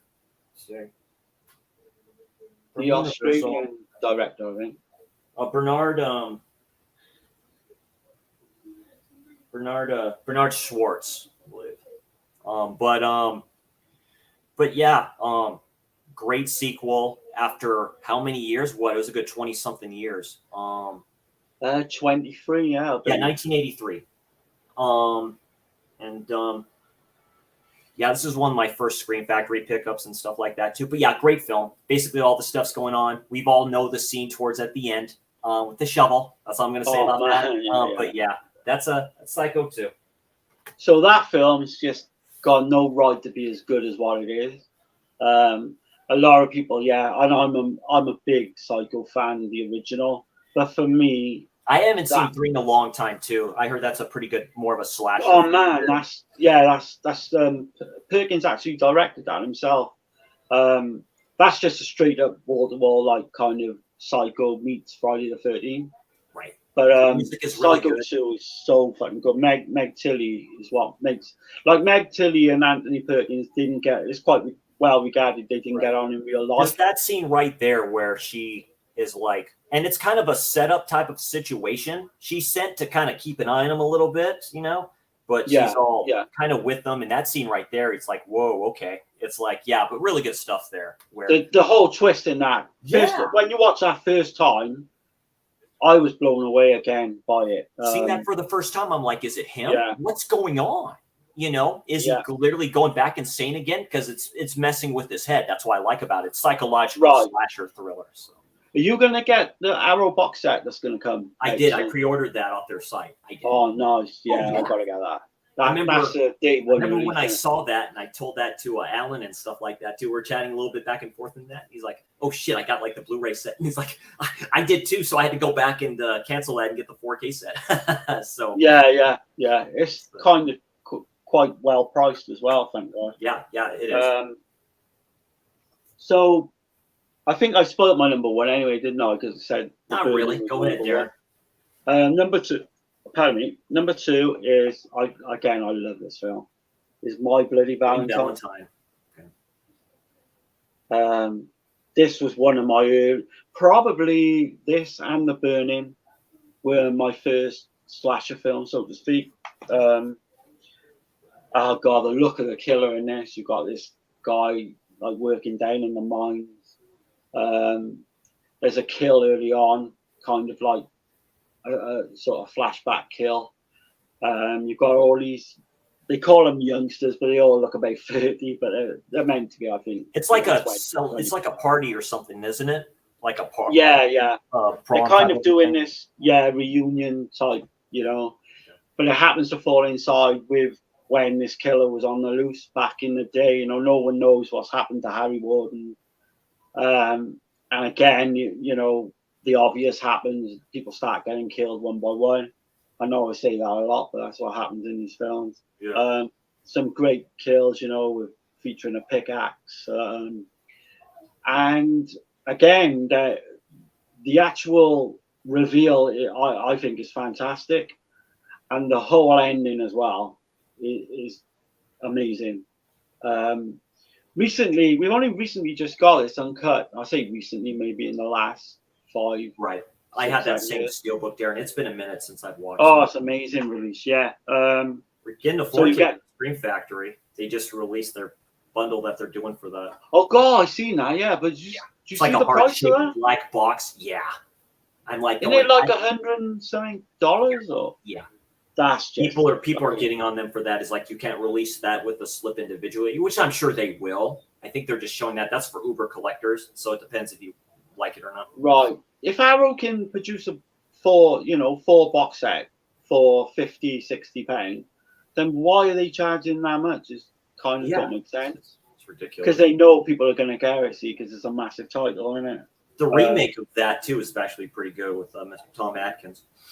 Yeah, I saw that in the cinema. I kind of liked the remake, but I was a little bit let down by the ending. Yeah. Kind of. Yeah. You know if you see it. But yeah, My Bloody Valentine, absolute. Used to rent it out on video when I was about 10. So when this first came out, 81, I probably watched it in 82. Nice. Because my sister's boyfriend, my sister's a little bit older than me, so they used to go up and rent all these films. I got to watch The Burning, you name it. I got to watch it back in the early days. I was only about 10, but I loved it. It's what Dirk mentioned about Pieces. Dirk said he saw Pieces when he was very young too. So it's like, hey, I didn't get to see Pieces till I'd say about 15 years ago, maybe. Yeah. And that's another one, yeah. Yeah. But yeah, that's my number 2, My Bloody Valentine. I think Paramount released that one, right? Initially. Yeah, along with the Friday the 13th film. Right, just in that decade. Yeah. They did April Fool's Day as well. Yes, they did. I haven't seen that in a minute either. That's a fun one. That's a fun slasher. That's a great film. Yeah. That's because Dana's doing a summer slashers, isn't he? That would qualify for that, I think, as well. Yes, it will. Yeah, very good, Darren. Who directed that movie again, by the way? George Mihalka. Okay. He didn't go on to do a lot, to be honest. I think maybe TV work. Okay. But again, yeah, I kind of sad in a way they didn't get a sequel to it, but kind of glad as well, if that makes sense, because great stuff. Yeah. The legacy is there in it. It's not spoiled or anything. I didn't have that on my list, Darren. I thought about it, but I've only seen it like a couple of times, so I need to revisit that film. So I do have the steelbook. I have the same steelbook you do. So yeah. So no, that's a great release, and that good old Paramount. Yeah, like I say, that's why I love movies from the early '80s. Right? It's what mentioned about Student Bodies. They mentioned that in that spoof slasher. They mentioned that during that early decade. It's like every slasher that came out literally was a blockbuster because everyone went to see it because they were just enamored with them. So I mean, I get it. Yeah. Great time to be alive. All right. Okay. So we have another sequel here. This is probably the first of this franchise I saw. Used to don't see it on TV. There is a TV version of it, and that's Halloween 2. I like it better than the original. Probably because it's more of a slasher. There's some good kills in this. Jamie Lee Curtis there with the wig on. Just the opening and all that other stuff. He comes down. It's like I almost got scared to death out here. You don't know what death is. The late great Donald Pleasance, and then it just goes, and I just love it. Basically, Michael being a Jason Voorhees type of a killer in this. I like the artwork for this, specifically that scene right there. He corners her and she just stabs him in those eyes. And I like the bleeding from that and all this other stuff. The typical ending scene. Loomis lights the match. It's time, Michael. And it's a great film. The scene in the classroom where he writes down the stuff about Sam Hain. And Loomis mentions that Sam Hain, the end of summer. And I'm like, so good, so haunting, great film. John Carpenter is known to be saying he doesn't like doing sequels. He never really did. I mean, I think he was kind of forced in a little bit to doing this and stuff like that. He kind of didn't want to do it. I know he wasn't too keen on sequels. I get it. He kind of want to just kind of leave it at that, which it was. It was left with the original, in his opinion. I think he famously wrote that film in one night with a six-pack of beer. So I think Rick Rosenthal directed it.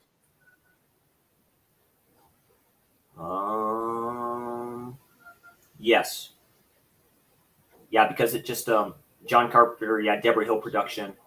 Yeah, they wrote it. Written by John Carpenter and Deborah Hill, directed by Rick Rosenthal. Yeah. Produced by John and Deborah Hill. So, he produced stuff like that, which he's done with a lot of films. I think he makes a better producer sometimes later on in his career. I think he would have been done better as a producer, not a director. But it's gotta love like the hospital setting as well. Oh God. Yeah, the one in the hot water, scalding hot water. That's an amazing kill, yeah.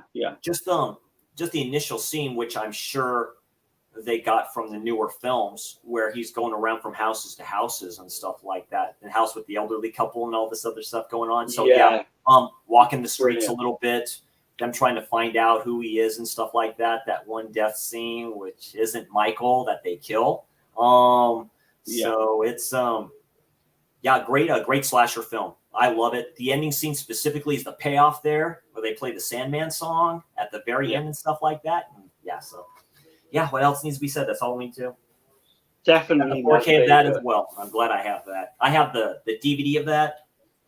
Right. That one right there, which was Scream Factory's first release, if I'm not mistaken, and then of course the 4K that they released. So. Nice. Yeah. I have another Blu-ray of that too, from the Universal Blu-ray that they have, which are a little bit different. So I can't argue that like Halloween is the original is the best film in the series, but Part 2 is Part 2 is my favorite though. Yeah, that's Halloween 2. I give away my number one last time, didn't I? But I'm just checking the comments here real quick. Oh yeah, go on, yeah.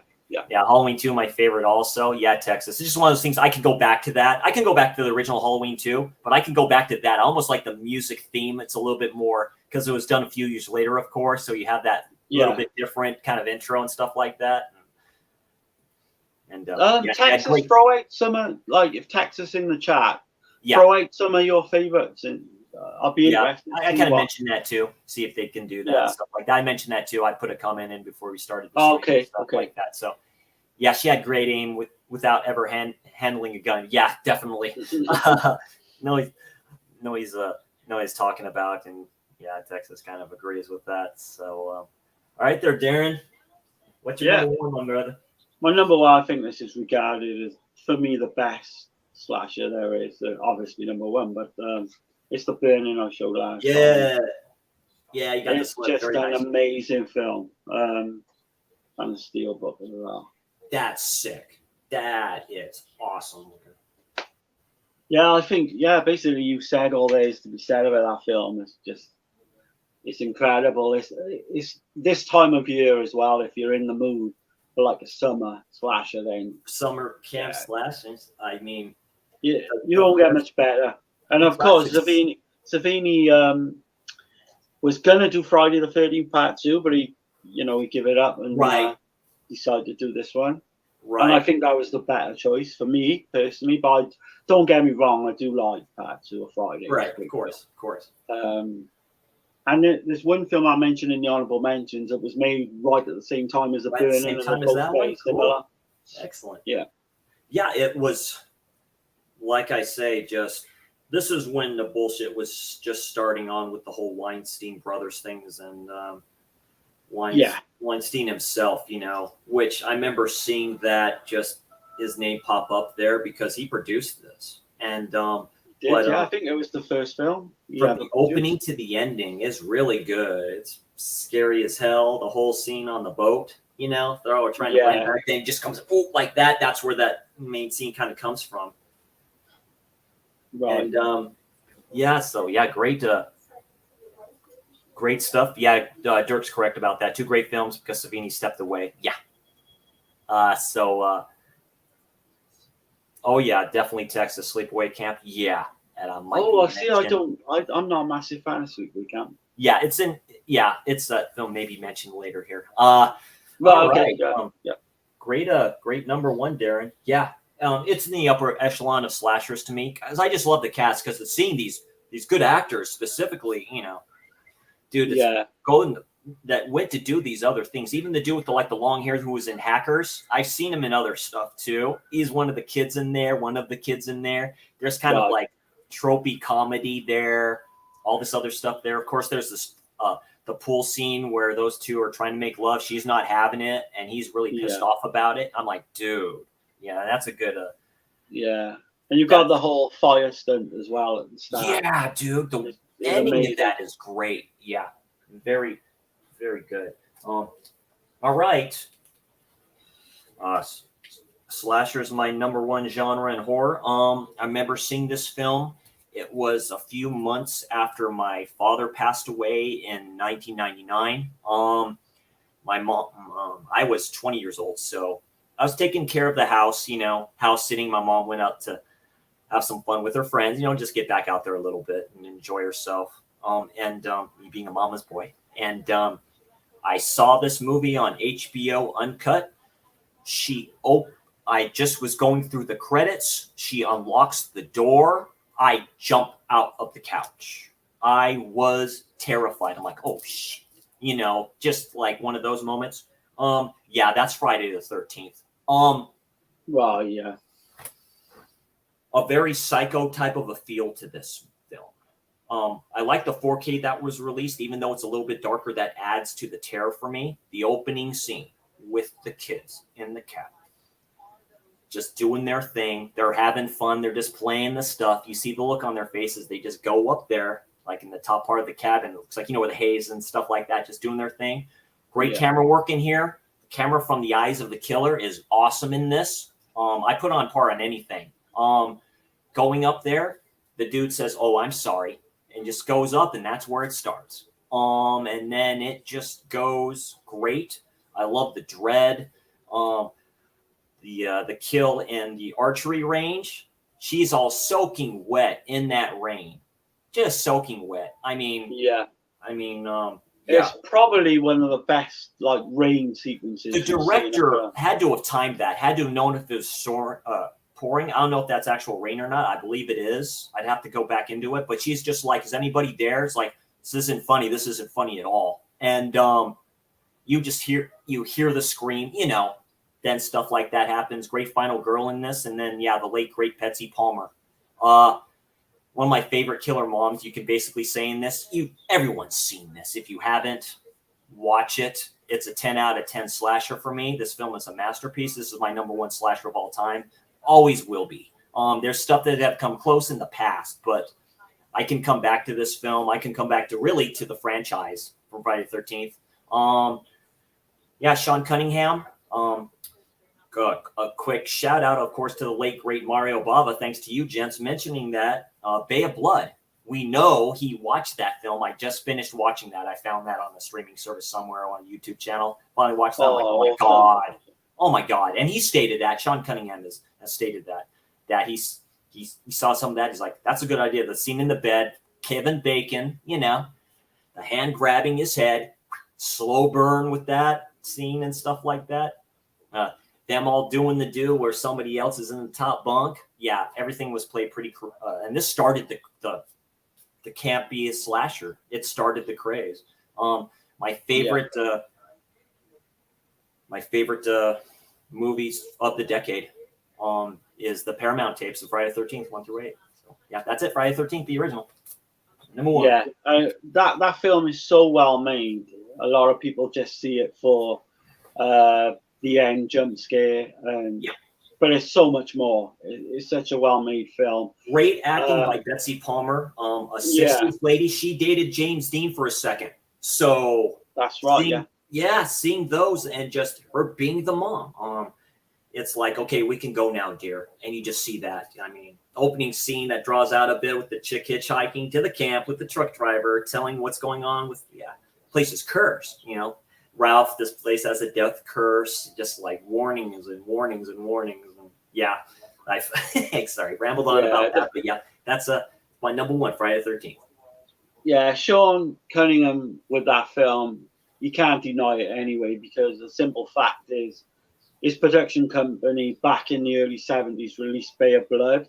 So Okay. there's that link. So it's that definite link that you can't ever like say. Yeah, can't step away from. So yeah, no stuff's been in limbo for that. But yeah, great choice actually. It's not my favorite of the series, as part 5 is, but in terms of it's by far the best made film in the series, if that makes sense. Yeah, no, it's kind of true. But yeah, it's one of those things. I have another movie from Mr. Cunningham called The New Kids too, which I just got, which I still need to watch. Okay, yeah, I've heard of that one. Yeah, so, but yeah, it's like like I say, the typical, like the key ma, whatever you want to call it. Yeah, you want to call it. Yeah. The extras on the disc, of course, he says that's what I'm saying. The guy who actually does that for the aesthetics. So yeah, so it's like. So yeah, and it's Baby Step Away. Torso is my favorite. I love the editor. Okay. I need to see the editor. Yeah, text. The editor. Yeah, it's kind of a Giallo spoof. Oh, a Giallo spoof thing? Oh, okay. 2014, I believe. But Torso is one of my favorites.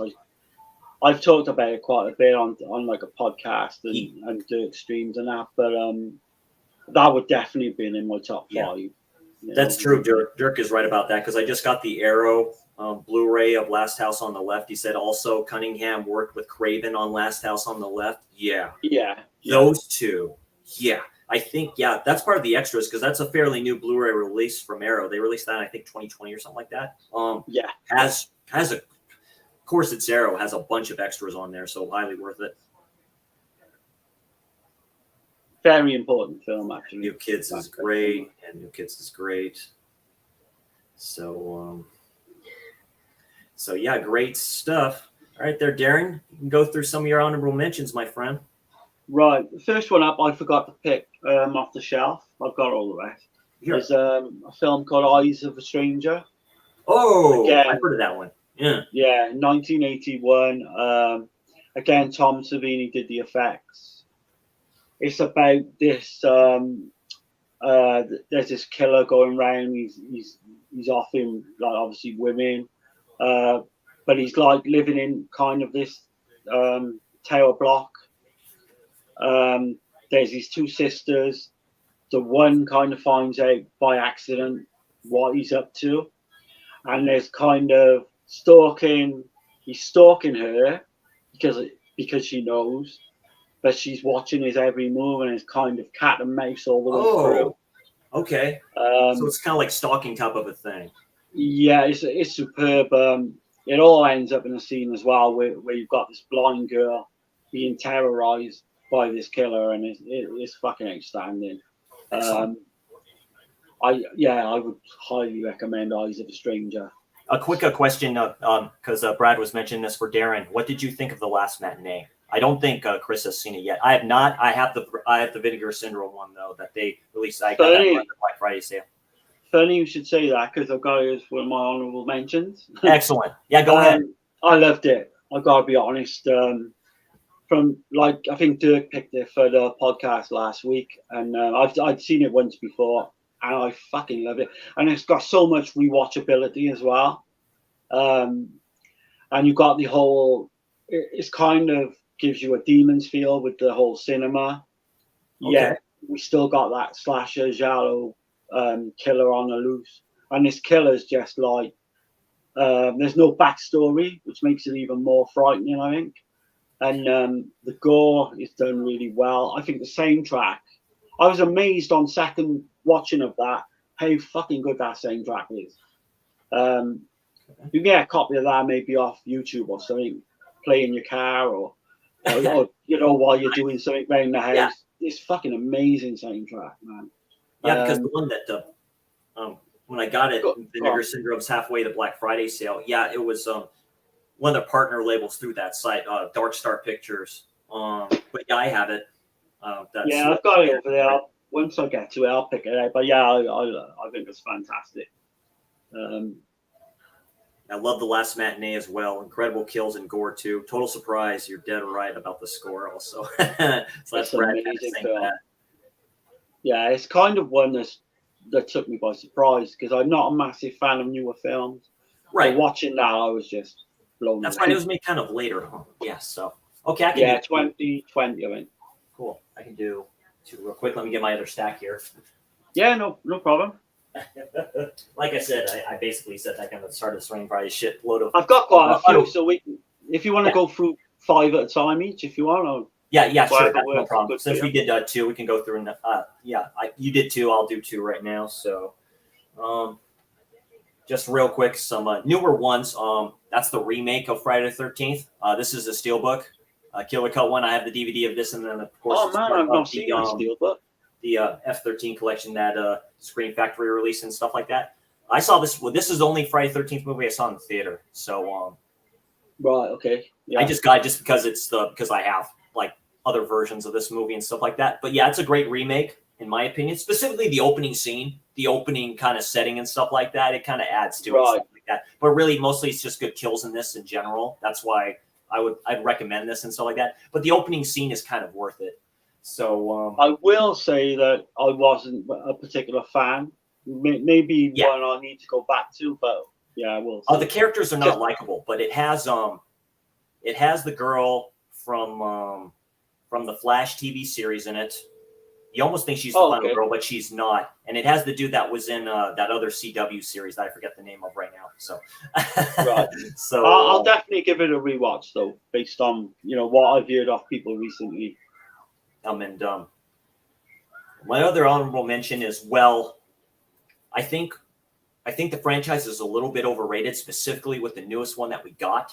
But I have to put it in here. It's been a minute since I've seen it, but that's Wes Craven's Scream, which basically brought back the slasher back into cinema back in the day. I love the takes that it does, specifically at the start with Drew Barrymore. And basically, it's When a Stranger Calls. Yeah. It's When a Stranger Calls. It is, yeah. It's probably one of the best openings with Drew Barrymore of a film.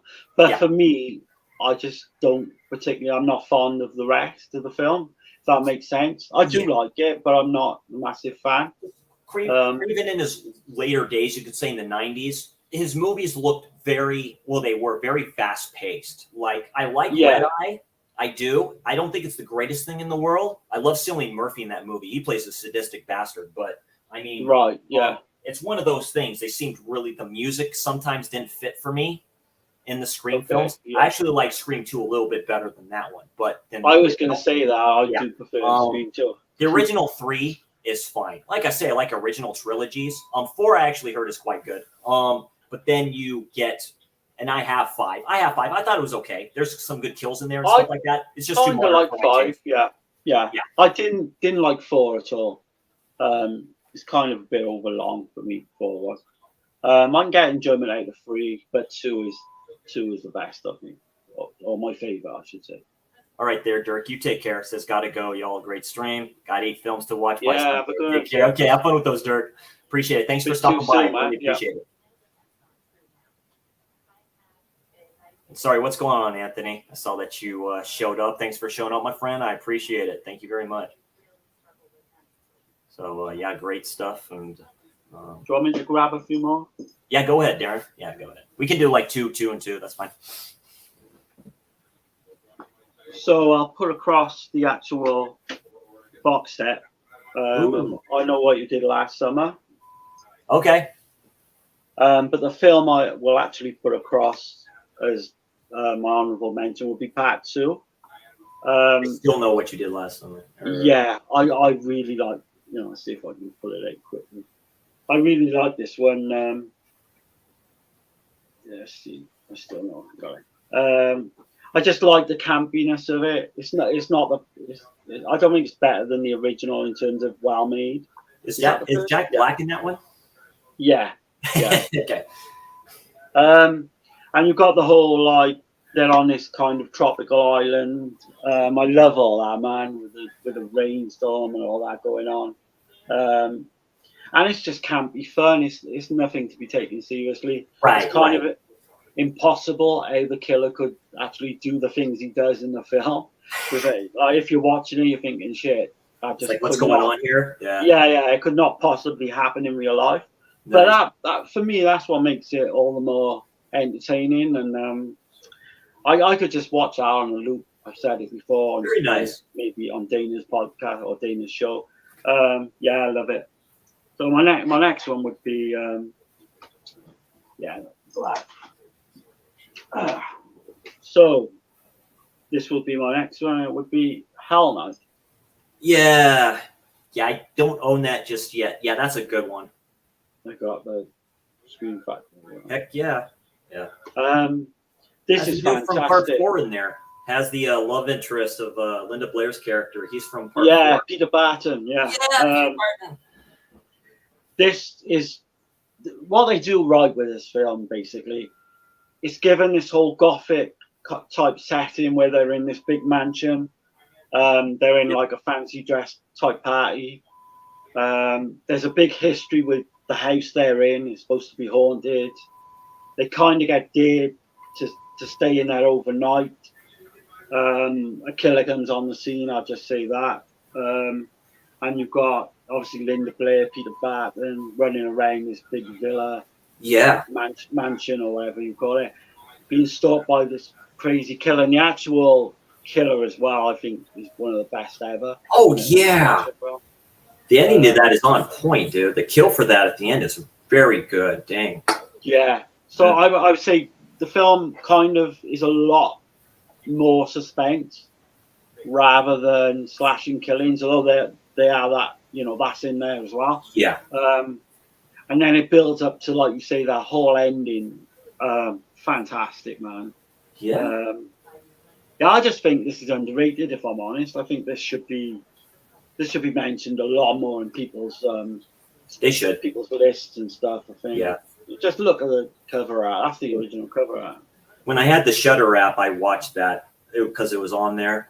Shudder's great. Yeah. It is a great app, streaming service for horror if you like that kind of stuff. If you want to get introduced to kind of some of the earlier stuff, specifically with Linda Blair. She is a great actress, by the way. She can do some great stuff, but she's really good in horror. I think she was a great actress. Yeah, was. Yeah.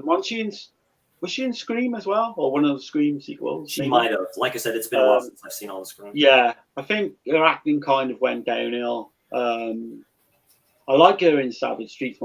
That's probably my favorite Linda Blair movie. Have you ever seen that? I have not. Oh man! What is it? Where she plays like a?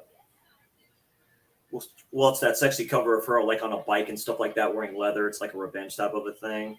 Yeah, that's it. Savage Streets. It's Savage Streets, yeah. It is, yeah. It's amazing. The soundtrack to that film is like fucking. Yeah, Steve K got the vinyl of that from one of his buddies and stuff like that. Dang, that's nice.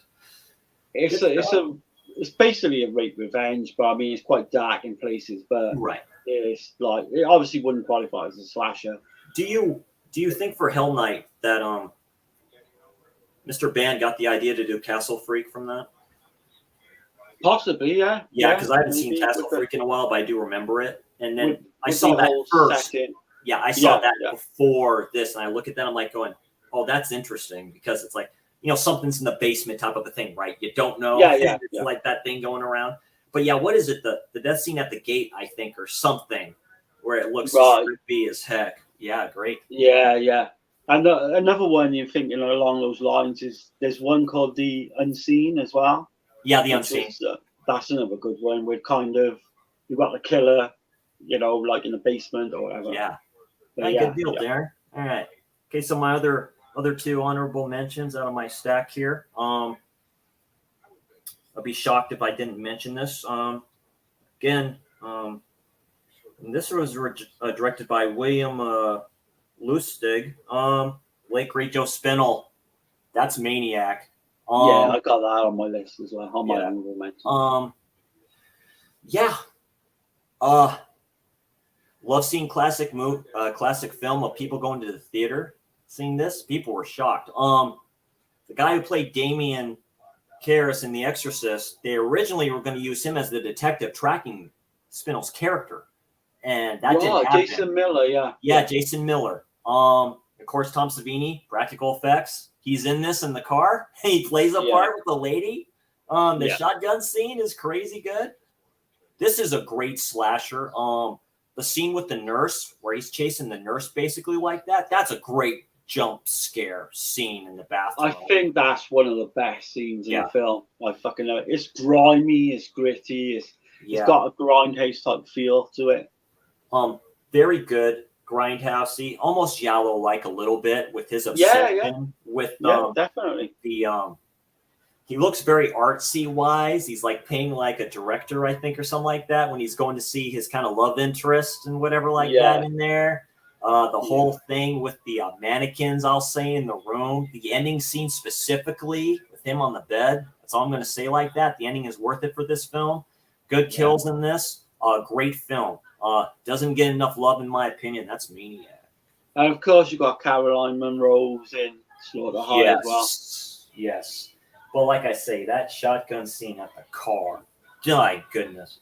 Okay, and then another honorable mention, of course, Texas mentioned it. That's Sleepaway Camp. So I just purchased this because I had to get it, you know.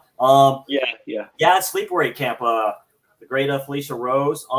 What's her name playing the mom before they're going off, which is batshit funny crazy. Getting ready to go with that makeup and all that other stuff too.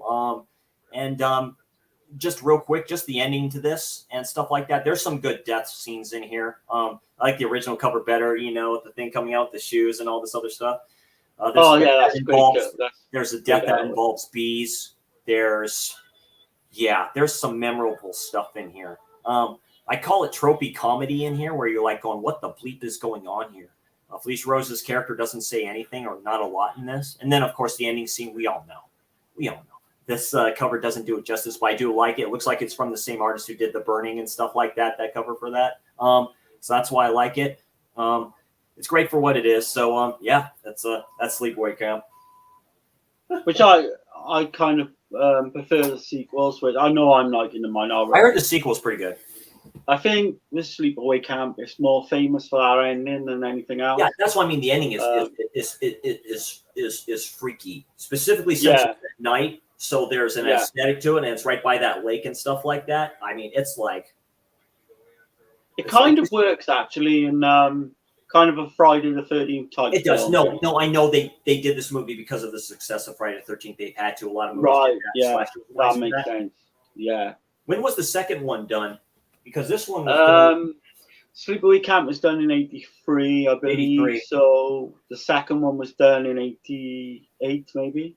88. So it's like it's really they were done back to back as well. I think Dana mentioned last night the 2 and 3. Yeah, so it's good music and directed by Robert Hiltzik. I think I said that. Yeah. Again, one I might have to go back to, I think. Yeah. Do you want me to rattle off? Yeah, go ahead. Yep. I talked about this film a lot because I love it. Again, this could quite easily have been in my top 10. Dressed to Kill. Oh, yeah. Yeah. Yeah, Michael Caine. This is an amazing film. Crosses that line again, I said before, between giallo and slasher. It does. We've got Michael Caine, I think it's fantastic. You've got Keith Gordon.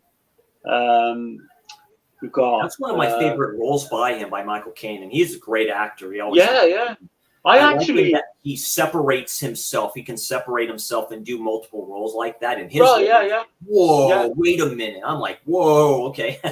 So it's kind of, again, I'm not spoiling things for anyone. It's kind of obvious in a way, but not. Because there's a reveal that you think this is so obvious at the end. Right. But then they give you another reveal. I'm trying to think the best way to word it without spoiling it. I know, right. To do with a policewoman, put it that way. It's a good whodunit type of a scenario. Yeah. I think De Palma's probably top of his game, this and Blowout. And there's the whole scene in the gallery early on as well. We've got another kind of shower scene. Best kill scene. Yeah, dreamlike state too. Yeah, there's an elevator kill scene with a straight razor that you've just I got forgot to about that. fucking see. I've seen ripped off in so many films since. But Oh, yeah, that's right. Yeah, because it's the close-up scene. Yeah, they probably got it from that. Like say, because you can see the hand with a razor like that Yes. in a point of view shot, Yeah. which is fucking amazing. I think. Yeah. This one's just been announced on Vinegar Syndrome, I think, or Severin. Might be Severin. Nightmares on a Damaged Brain. Yeah, Severin. Nightmares in a Damaged Brain. Okay. I fucking love this film. Okay. I mean, I haven't ordered it off Severin yet, but I will be getting it somehow, Okay. whether it be off eBay or whatever. Who directed This that? is Romano Scavallini. Okay. He was obviously an Italian director. Oh yeah. He did like it's all good.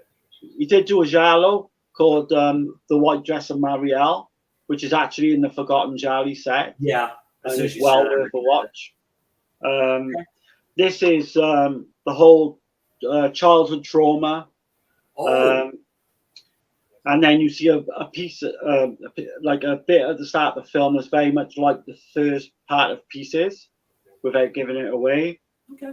Then we got this guy breaks free from a mental asylum, and the film's kind of tracking him all the way through. Nice. And then you get like a bit of a twist at the end, which I think Dirk said he's seen coming, but I didn't first time. And there's the imagery with the mask, and he's going up the stairs chasing this little kid. It's just fucking phenomenal. Wow. Okay. Okay. Yeah. And again, it's a bit kind of risky, like, because Tom Savini, like, there was a picture of Tom Savini basically giving the effects director advice, yet he denied it all of his fucking career. But apparently for that Severin release, he's gone back now with Michael Felcher and actually admitted that he was actually on set. Yeah, it was actually on set for there. So Savini he didn't do the practical effects, but he was on set for that film. Is that what you're saying? Yeah. He did. He kind of give a voice. I can see that. Like an executive producer, being something. Yeah, but only for those effects, mind. He only just overlooked them. And he's not mentioned in the credits, huh? He took his name off the film, I believe. Wow. Okay. There is stories of this, mind, that people have gone up to him at a convention and he will not sign it. Oh, that's terrible. I don't know if that's changed now because the recent with Severin and all that. Maybe he does great commentary. He has great commentary. He's with him on fantastic. Great. The extras for Trauma is great with him. That's hilariously good. He's so knowledgeable. Yeah. And intelligent. Right? Yeah. I have to check that out. You're adding more stuff to my list. Okay. I'll do my other two honorable mentions here. Darren, you already mentioned it. That's Black Christmas. So, I mean, you can't talk about it's a proto first-person slasher, in my opinion. One of them. Psycho, I think, did it too. And I think you mentioned maybe another one that did it from the first-person point of view too. But yeah, it starts with Black Christmas. Directed, of course, by Bob Clark. The late, great John Saxon playing a police officer. And definitely has giallo type elements in here. And and he's playing that part too. Subdued type of character and all this other stuff too. And great Margaret Kidder. Yeah, I forgot to mention John Saxon earlier. Yeah, and just like you say, the scene here with the eye right there. It's like which is actually shot in the Spiral Staircase as well. Nice. I gotta remember that. Okay. Yeah, 46 that film shot. Number 2, you mentioned it. Brad's not so favorite slip. That'd be The Funhouse. Directed by the late great Toby Hooper. I need to get that 4K as well. It's underrated slasher in my opinion. Let me take this out real quick. It's the condom case here. Let's see. So that's the original one.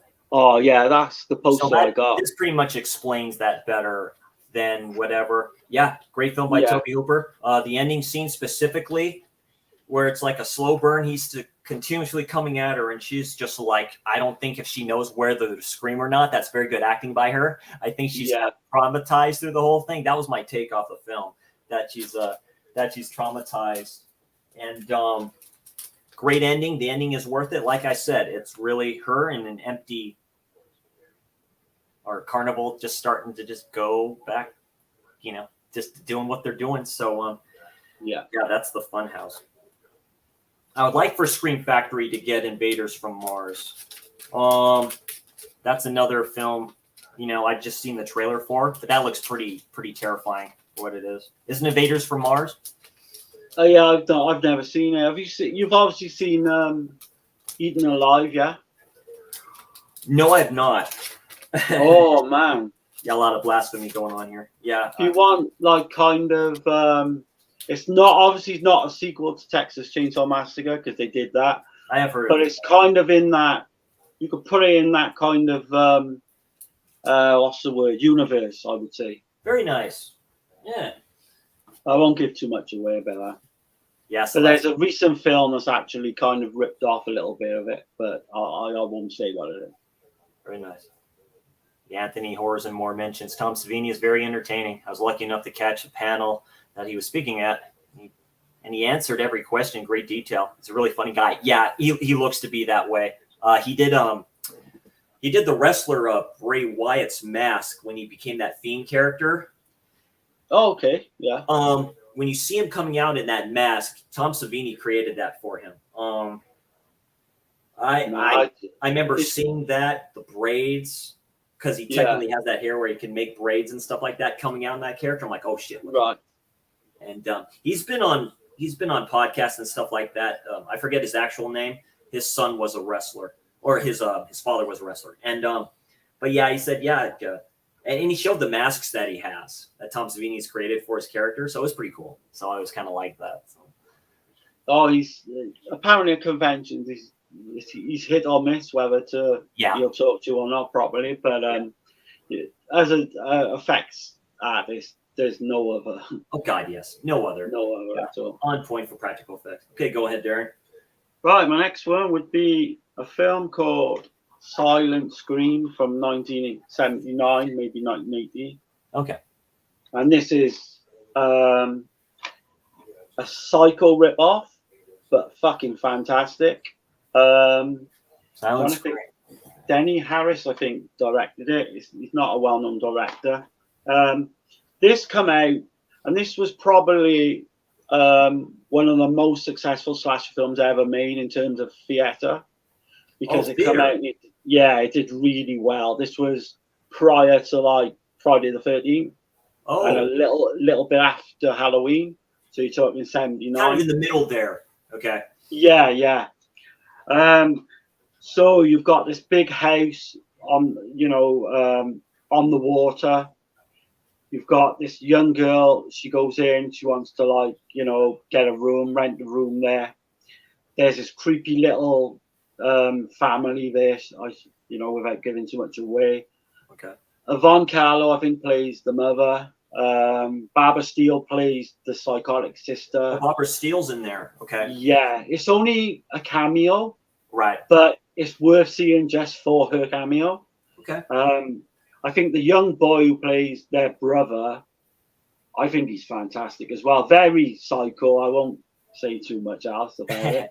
I love those ripoffs if they're done correctly. And it's one again. I keep saying it over and over again. People don't really fucking know about this film, and they really need to, because if you're a slasher fan, this should make any fucking slasher list. Oh God, be it top 20, top 50, whatever.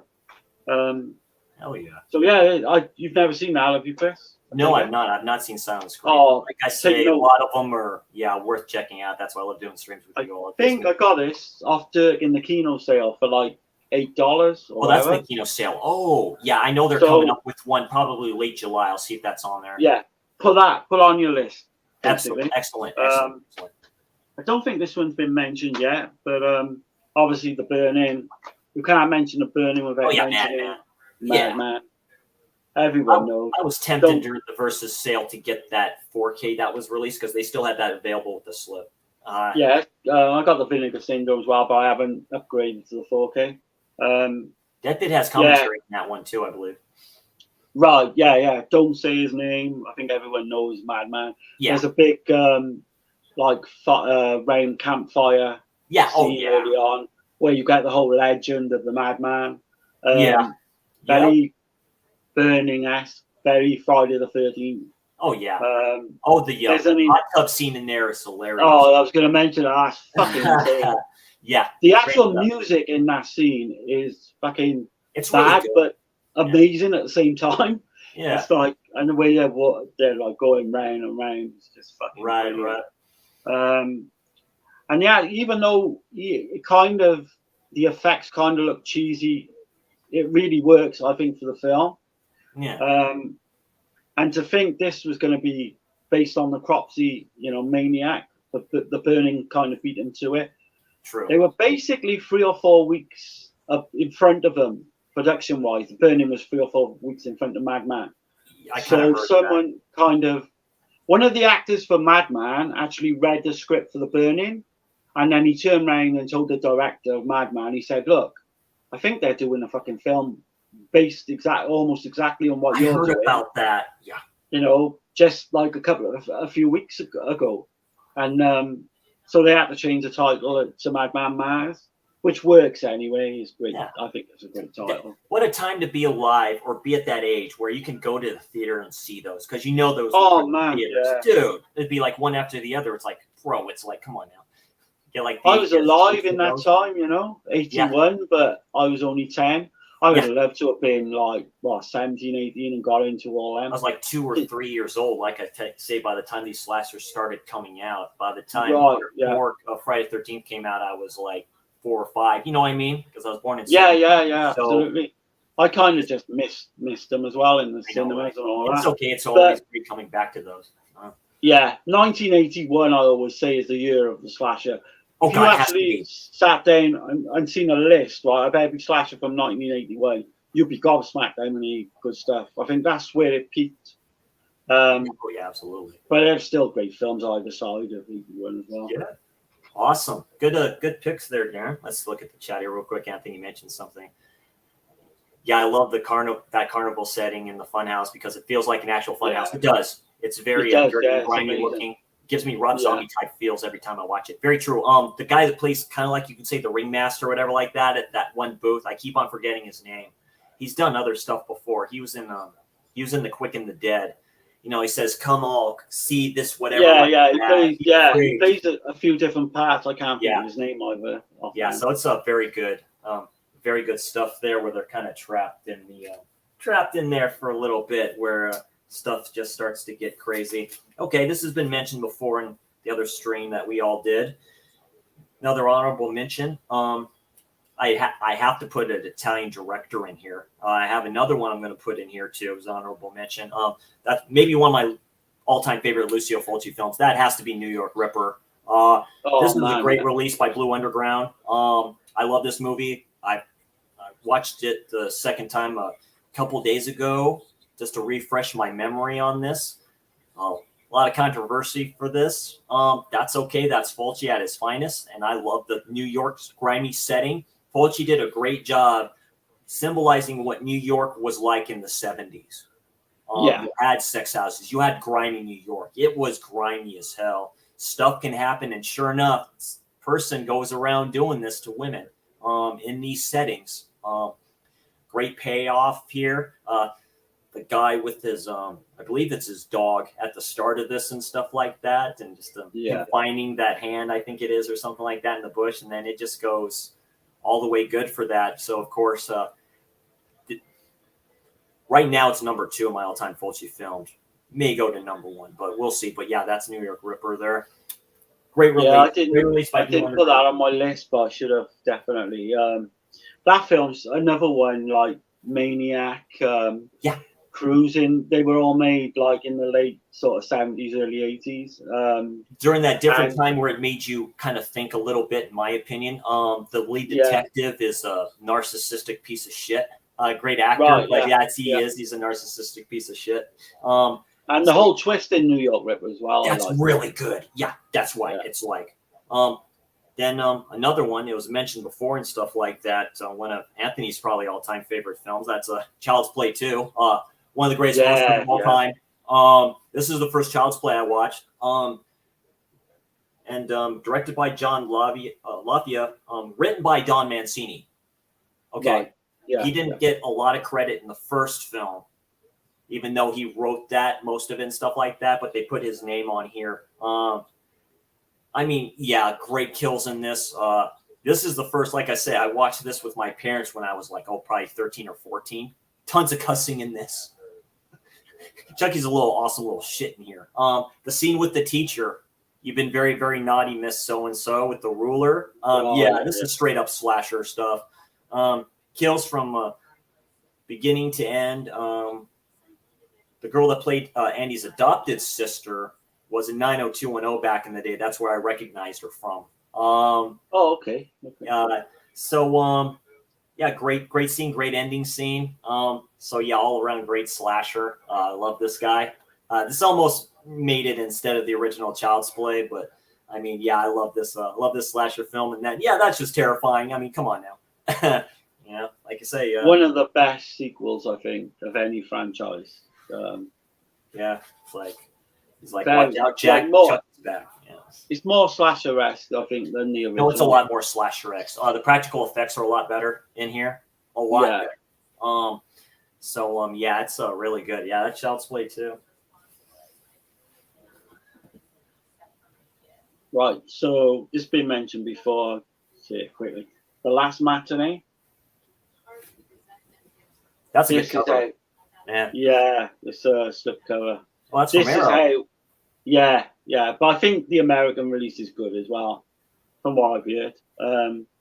This is how you do a slasher giallo newer film. It just hits every spot. Music, I know I said it not long ago. Music, gore. It's all there. I won't mention it too much because we said about it. But this is one again that does not get mentioned much, and I think this come right on the coattails of Halloween and When a Stranger Calls. Oh yeah, I have the looks like a collector's edition. That looks nice. Yeah. That comes with a booklet. Yeah, very cool. Got the booklet, poster as well. Oh yeah, I love A Stranger Calls. A lot of people just like the opening scenes for that. I love the whole movie as a whole. The whole. I do as well. Yeah. Schizophrenic psychopath aspect. The whole cat and mouse game with Charles Durning. Great part of that movie. That may be one of my best parts from him. Yeah. A lot of people mention it because the opening scene is basically a play off Black Christmas, which it is. I think even the director would admit that. But like you say, then it goes into kind of this character study of this psychopathic, and a lot of people tune out when that happens in the film. I happen to like it, like yourself. And it's just so creepy with the phone calls and the actual building up to that confrontation as well. So I haven't checked on the children yet. It's man, there's so many good lines and dialogue and stuff. Well, the scene which takes place whatever years later, she's married and stuff like that, and it's the call in the restaurant, and she just breaks down like crazy. He's like, do you know? Is who's at home with the children and all this other stuff. The ending scene is great for that. The ending scene is the payoff for that, so I just love it so much. So if you want suspense, if you're big on suspense, then this is the film. Rather, you're not going to get your Friday the 13th kills and all that. Yeah. This is more just suspense and dread, the fear of dread all the way through the film. But, very nice. Love it. Cool. All right, some other two ones. These two are more modern slashers. I showed this one on the last stream we all did. That's a Random Acts of Violence. I can't take highly. Oh, right. I've never seen that. I can praise this movie more highly since this dude, the director, and it looked like it's a little bit rushed, but it's a good release, great slasher. I like the aesthetics of it. It's a really good. I'd highly check that out. That is Random Acts of Violence. And I saw this in the theater, and this was my slasher of the year. This kind of got me back into slashers. And that's Hellfest. Oh, man. Directed by Mr. Robert Kirkman. Great choice. Same people who did The Walking Dead. I know this is a takeoff of Funhouse. But the payoff is worth it for this. Some newer one of the chicks is in here was in the Scream series when they did it. That's right. Yeah, yeah. The girl with the short hair. That I didn't know. Yeah. What's his name? The guy who plays Candyman is in here too. Gotta love that. Right. Play, the top hat, subtle references to horror, which I really like. The one kill with the big mallet and the bell, you can't beat it with this here. I like the aesthetic of this movie too. And this was released by Lionsgate. I wouldn't mind a 4K steelbook of this. It'll eventually happen. But yeah, that's Hellfest. I love this. That's a great. I love this. I've only ever seen it once, but I loved it. I think I got the old DVD. Yeah. Let me just grab those a minute.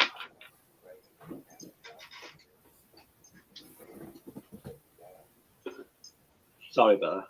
No, go ahead. Yeah, I think you just mentioned it. Oh, do you want to go through the comments first? It's fine. No, just real quick. It's just Anthony here. Just yeah, go on. Stuff. Yeah, I actually enjoyed the remake of When a Stranger Calls as well. I haven't seen it yet. I heard it's actually quite good. It's very different. A lot of people shit over the remake, but I actually like it as well. Yeah.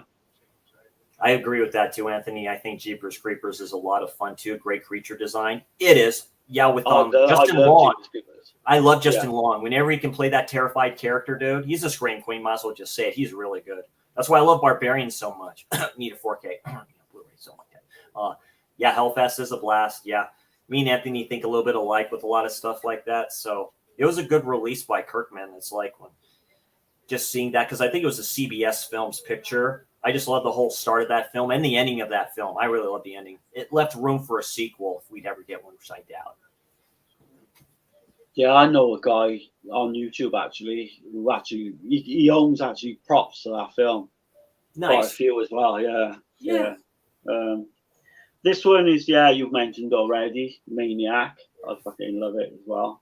That's a good release. That's a good cover for that. I like that. What I like about this release is I told Dirk about it. There's an hour where the director, Bill Lustig, is on some kind of cable TV show back in the day when the film was actually released. Nice. And it's fucking brilliant, I tell you, for an hour just to see that. So, yeah, there's that.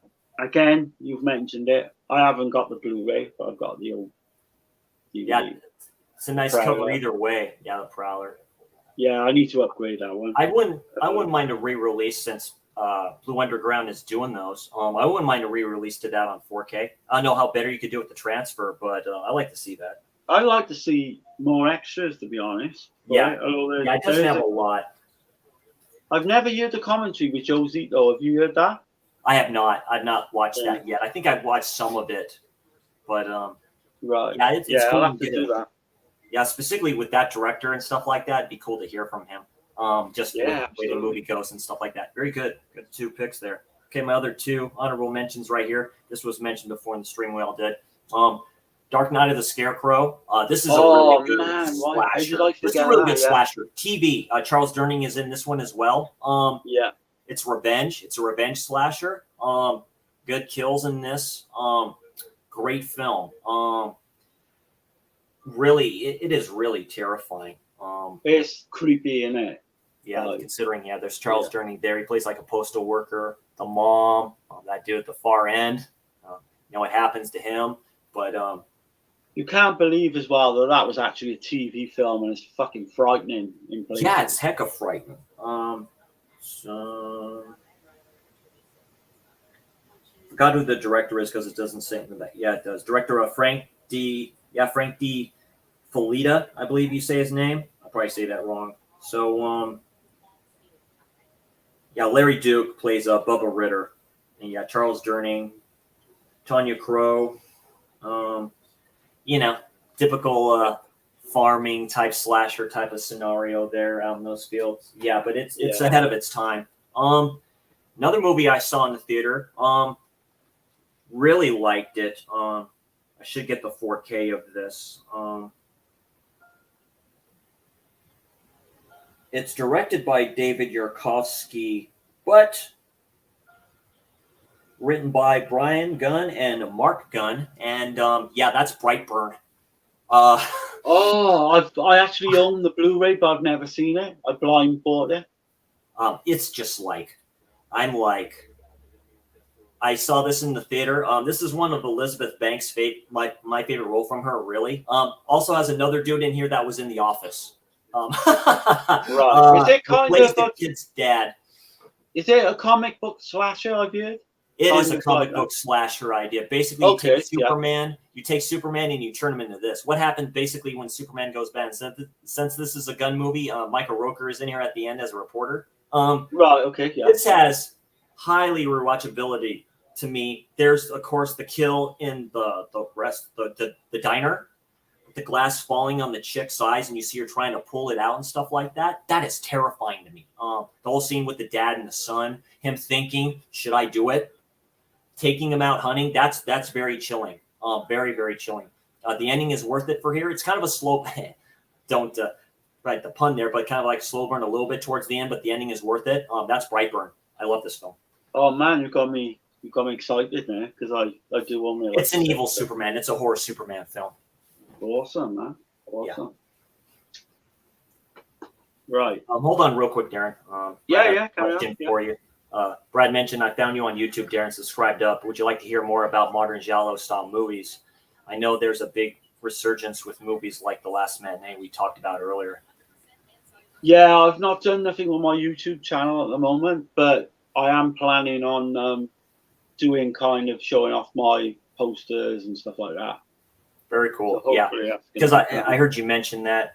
Anthony mentions Evil Superman. Yeah, Evil Superman. The ending of that movie is really cool and funny. Michael Rooker basically is a reporter. It's almost like an evil Justice League. That's all I say, because he mentions there's more people like this, which I always thought was pretty cool. And to Anthony's point to that, yeah, Brightburn left a lot to be explored by the ending as well. So, we'll see. That's when Gunn was kind of suspended a little bit by Disney by making a comment that I guess people were offended by. So he's like, fine, I'll go make this movie. I'll go help produce this movie. And it's almost a shot at Marvel and DC at the same time. It's like, let's just do a DC horror movie and make Superman an evil son of a bitch who really doesn't care. Wow. The opening is worth it for the movie. You basically find out how he is, what he is as a child. So, right. Do you want me to go? Yeah, go ahead, Darren. Yeah. So this is one I love as well. Bloody Birthday. I have that from Arrow. I still need to watch that. Okay. Oh man! So you've got these 3 kids at the start of the film. It's like an eclipse of the sun. Evil children. Yeah, basically, yeah. And these guys are little fuckers, mind. I tell you, okay. What they get up to is absolutely no one's business. You've got your typical, 80s slasher where you've got attractive women getting sort of killed, and but obviously what makes it a little bit different is you've got these 3 kids. I'm not spoiling it by saying that. You've got the one blonde girl from Hospital Massacre. People might remember her from. And yeah, I just great. Obviously, there's a cake scene on there as well. It's really almost good. About doing a double feature with Happy Birthday to Me and then doing Bloody Birthday right after that. Yeah. This would play perfect with Happy Birthday to Me. Nice. I'd probably play this first and then play Happy Birthday to Me, but that would work. That would really very cool. Work. Very cool. This is one I absolutely fucking love, man. I don't know how many people not that many people seem to be aware of it, like they should be. Alone in the Dark. Alone in the Dark. Yeah. I haven't gotten that yet. I've seen my opportunities. It's been on my wish list forever. Oh man, you've got Donald Pleasance in this. You've got basically these 3 kind of psychopaths break out of this like mental hospital. It's perfect for Donald Pleasance. Yeah. And they kind of find out who their doctor, was, and they kind of absolutely fucking terrorize the fuck out of him and his family throughout the whole film. It's just done so well, man. I tell you, it's so underrated. There's a scene with a bed, and you've got the knife coming up from the bed. Nice. Again, I won't spoil too many things. There's a band, like a punk band called the Sick Fucks, and they once you get that song in your head, it'll just fucking play with you and play with you. It just kind of sticks there, huh? Okay. Yeah. Great film. Okay. collector's edition Scream Factory, just go out and get it, man. Right? Yeah. Just Even blind buy. If you're a slasher fan, you will love it. I'll guarantee that. No, I've heard it mentioned. I've watched a lot of streams where it's mentioned like highly, like a lot of times. So that's very good. Yeah. Yeah. This is another one in kind of in that vein of a backwards slasher that no one really talks about yet. Is amazing, and it's Just Before Dawn. Yeah, I watched that during your watch along stream with Dana, I think, or she was doing that too.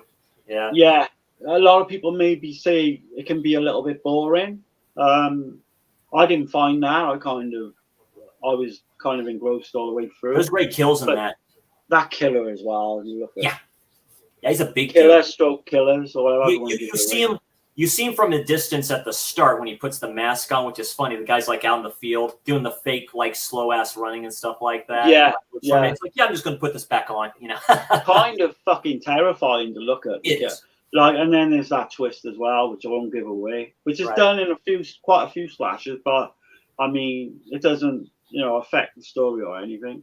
We've got George Kennedy as well. He was in quite a lot of things. And I just think Jeff Lieberman, who went on to do Satan's Little Helper. A lot of people highly wreck that film. Yeah, I think this is his best film, though. Nice. I just think it's highly underrated and definitely one every slasher fan should have. Yeah. Okay.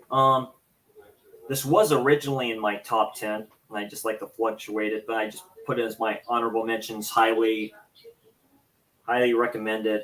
And Tony Todd, that's the name. That's Candyman, based off the novella by Clive Barker. This movie's terrifying. I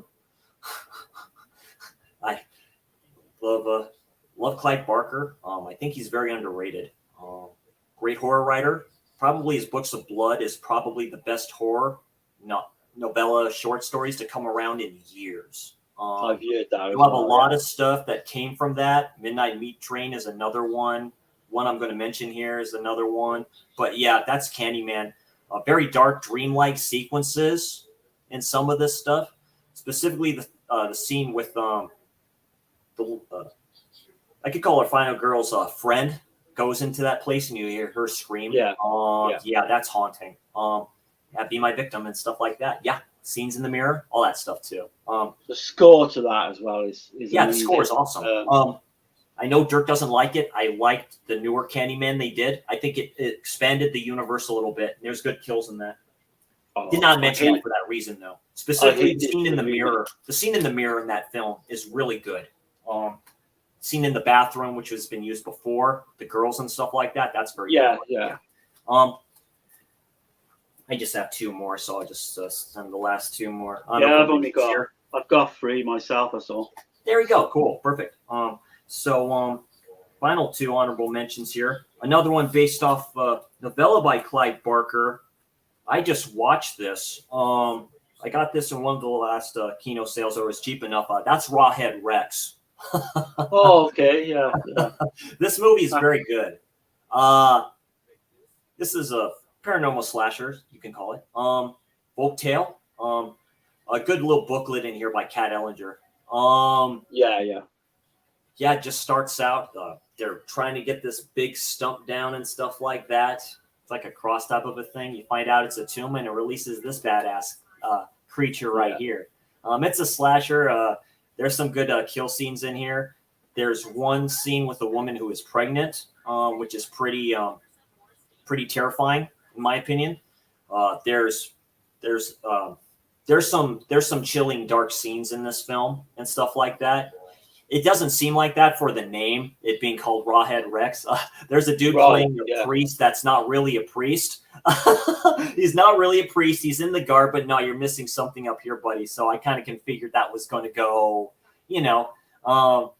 but really good. I really like it. Very demonic-like, very cult-like. Good creature feature and a very good slasher in my opinion.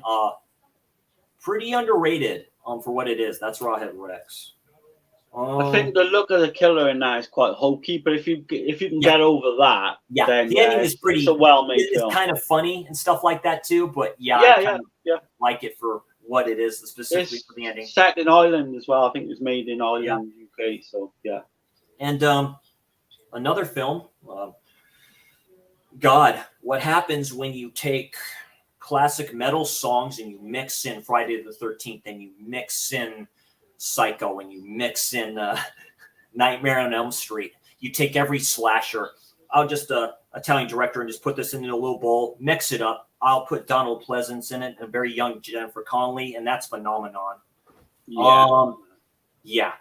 What can not be said about this film, specifically, and anything up here? This is. I'm drawing a blank on her name because she recently passed. Daria Nicolodi. This is one of my favorite roles by her. She's a psychopath. Yeah.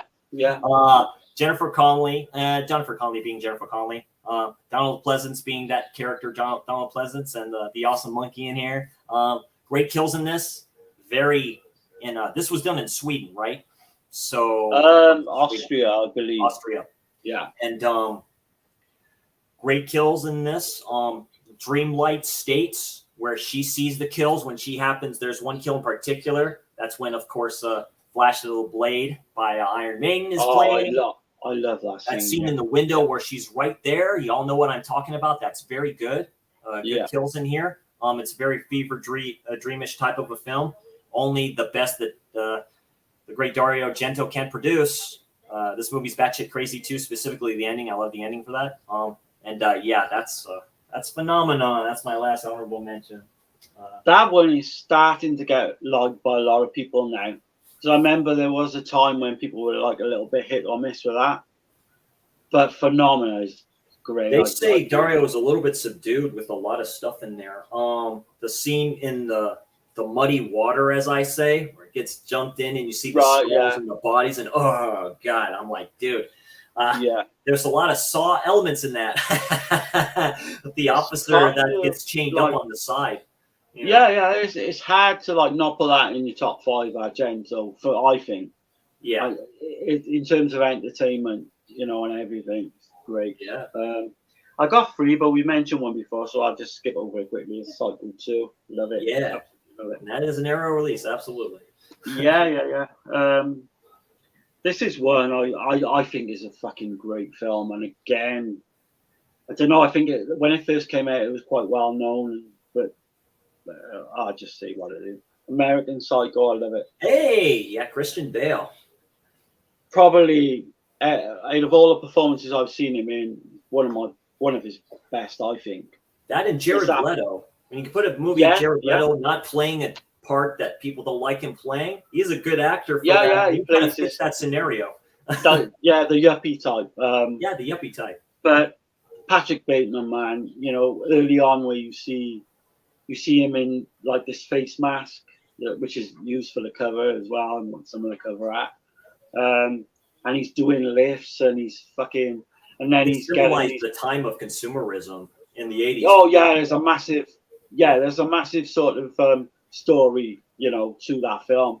But then he's picking up these prostitutes and he's killing them. He's killing people like we were. Scene at the ATM with the old lady is hilarious. Oh right, it's a descent into the madness on his part. He's the fan of Phil Collins, right? Doesn't he talk about Doesn't he talk about songs like that? They're having conversations. He's talking. Everybody's like whatever. They're totally oblivious because it's all in his head. Exactly, yeah. And there's a part to the end of that film where you actually believe what you've seen before is one thing, but then maybe it might not be. You might change your mind by the end of the film. He's a sociopath and a psychopath at the same time. I think it's underrated. I know it's quite well known now, but not a lot of people talk about it. Right. Enough anyway, I think. Yeah. My last one would be, and again, I love this. I love 2 of these films actually, but would be the original Urban Legend. Oh, I think Urban Legend, the first one. Okay. It's the God, I forgot about that one. Wow. I prefer this over Scream, and I Know What You Did Last Summer. That's very true. During that vein, during that time, and they released those films. Yeah, it came out in '98, so it came off on the top, the sort of right after Scream, and I Know What You Did Last Summer. But for me, I don't know, with the whole urban legends. You know, you've got all these different urban legends, Right. and there's Like kills. Final Cut, I think, is the last Yeah. one, like in that trilogy. The second one, yeah. But there's a kill in this first one where Brad Dourif is like he's in charge of like this I attendant. forgot of he this was in garage. that. It's been so long. That one Oh, girl man. there too. That's been in like a lot of like TV shows Yeah. and stuff like that too. I didn't see Right, her do yeah. a lot after that. But he's in this scene at the start where this girl, she's in this car, and you've got the whole urban legend of the killer in the back seat. Don't spoil it. Yeah, It's Anthony just fucking mentioned brilliant. that. Because Yeah, you've got the same track as well. It's amazing. But like I say, they just go on then to these different kill scenarios. Scream Factory different- released that over here too. I hadn't picked that up yet. Try and I highly recommend this one, right? But try and Yeah. look on eBay if you can't get it. Yeah, for the I back. would imagine you could get it somewhere. Because I did see it not so long ago for like £20 on sale. So highly recommend it. It's a beautiful set. I was a bit pissed off though because there's a bit of a ding in the bottom. Yeah. I should have sent it back, but Eh. nah. But yeah, I like Part 2 as well, Final Cut. Not so much as the original. Very But, good. Oh yeah. Like I man, said, we've said some great films, yeah. Yeah, we Monument have. Street. Like I said, that could do my whole flipping library, but that'd be for another time for films like that.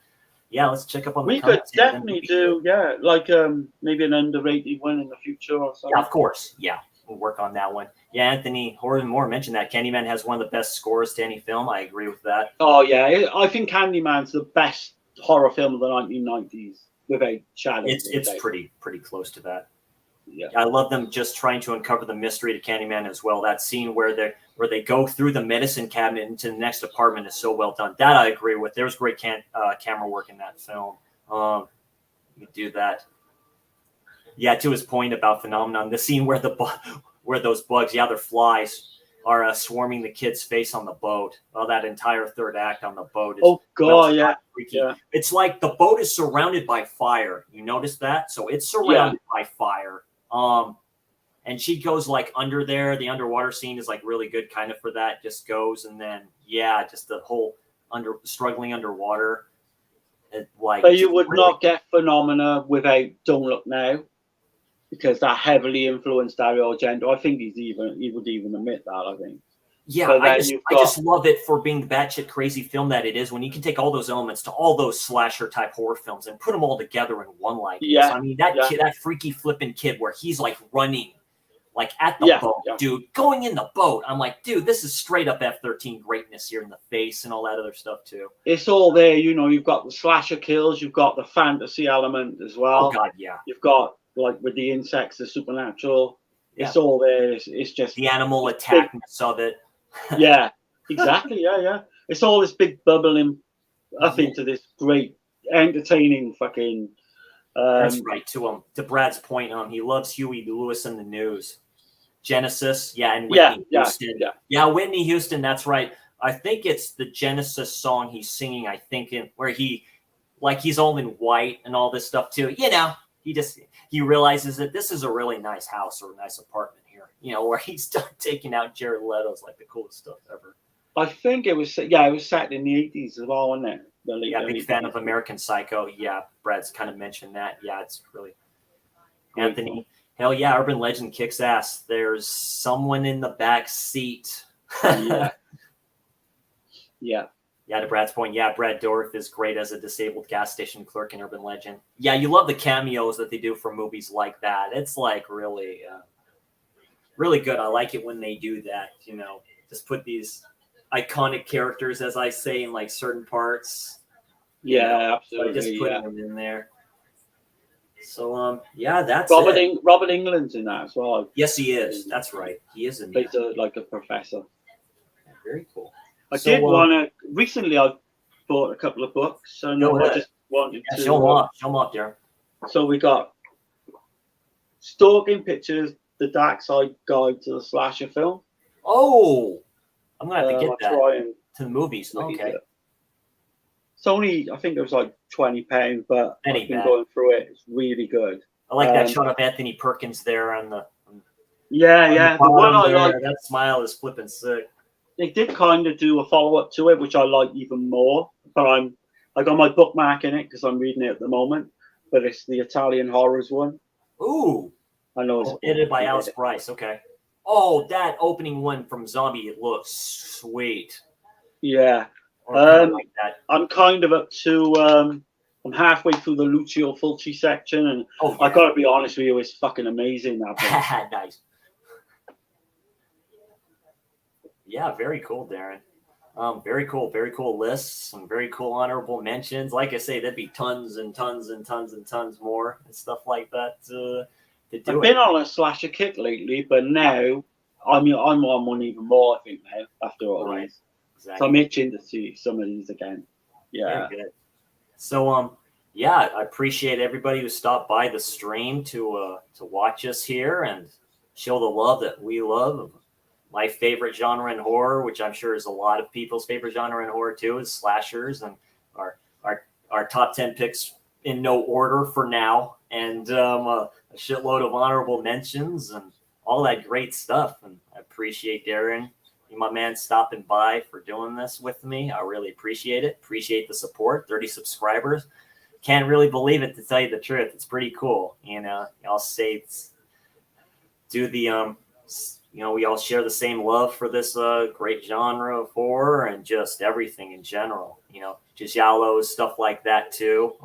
It's good getting these pickups for your all's recommendations, and I really appreciate that. So. Well, it's kind of good to see your reaction to some of these Giallo films as well, because you've never seen them before. Right? Yeah. So we're watching you. Yeah, we're watching you with your thoughts, and it's kind of refreshing in a way. Yeah. To see like a newcomer how they take to these films, and I've been enjoying your channel for a while, Martin. I enjoyed like when you've been on Dana's channel as well. I think we did a commentary for Cannibal Holocaust. Yeah, Holocaust and Cannibal Ferox, and that was my first time watching Cannibal Ferox. Yeah, it's been fun. Another honorable mention, I'll just say real quick before we head off. Yeah, carry on. Is I have it over there. Is of course Nightmare Beach. Last gasp of slashers for the 80s for me, I believe. Of course, that film is fucking wild. Lindsay, the motorcycle killer was one of the coolest bikes ever, the coolest reveal ever for the killer, in my opinion. The late great John Saxon, of course, is also in that one. So yeah. So Lindsay wanted to take his name off that film. Yeah, there's. Go and read all about the making of that film. It's fucking incredible. There's a channel I did watch one time of a dude that does that for certain movies. He did it on New York Ripper, and he did it on that movie too. Certain movies is like, let's take a look at this film right here. Yeah, he didn't want nothing to do with it. The one blonde in the hotel, part of these spring breakers going over there. I mean, my God, it's like just going these old dudes in the bedroom, and it's just like a lot of stuff going on. But it's an awesome late. I think Lindsay basically had a good holiday anyway in America. Yeah, just for the making of that film. That's right, of where it was. And so, that'd be it. I was talking to Darren on this before we went on. Gonna kind of schedule out my channel a little bit. Telling him before the stream, I'll probably do a slasher Saturdays. Where I'll start just giving my thoughts and review of slashers that I have and my thoughts on those. On days like this, I'll do because I'm doing Lucio Fulci right now, so I'll probably do Fulci Wednesdays and, start doing my film since I already did Perversion Stories, which I said went by another name.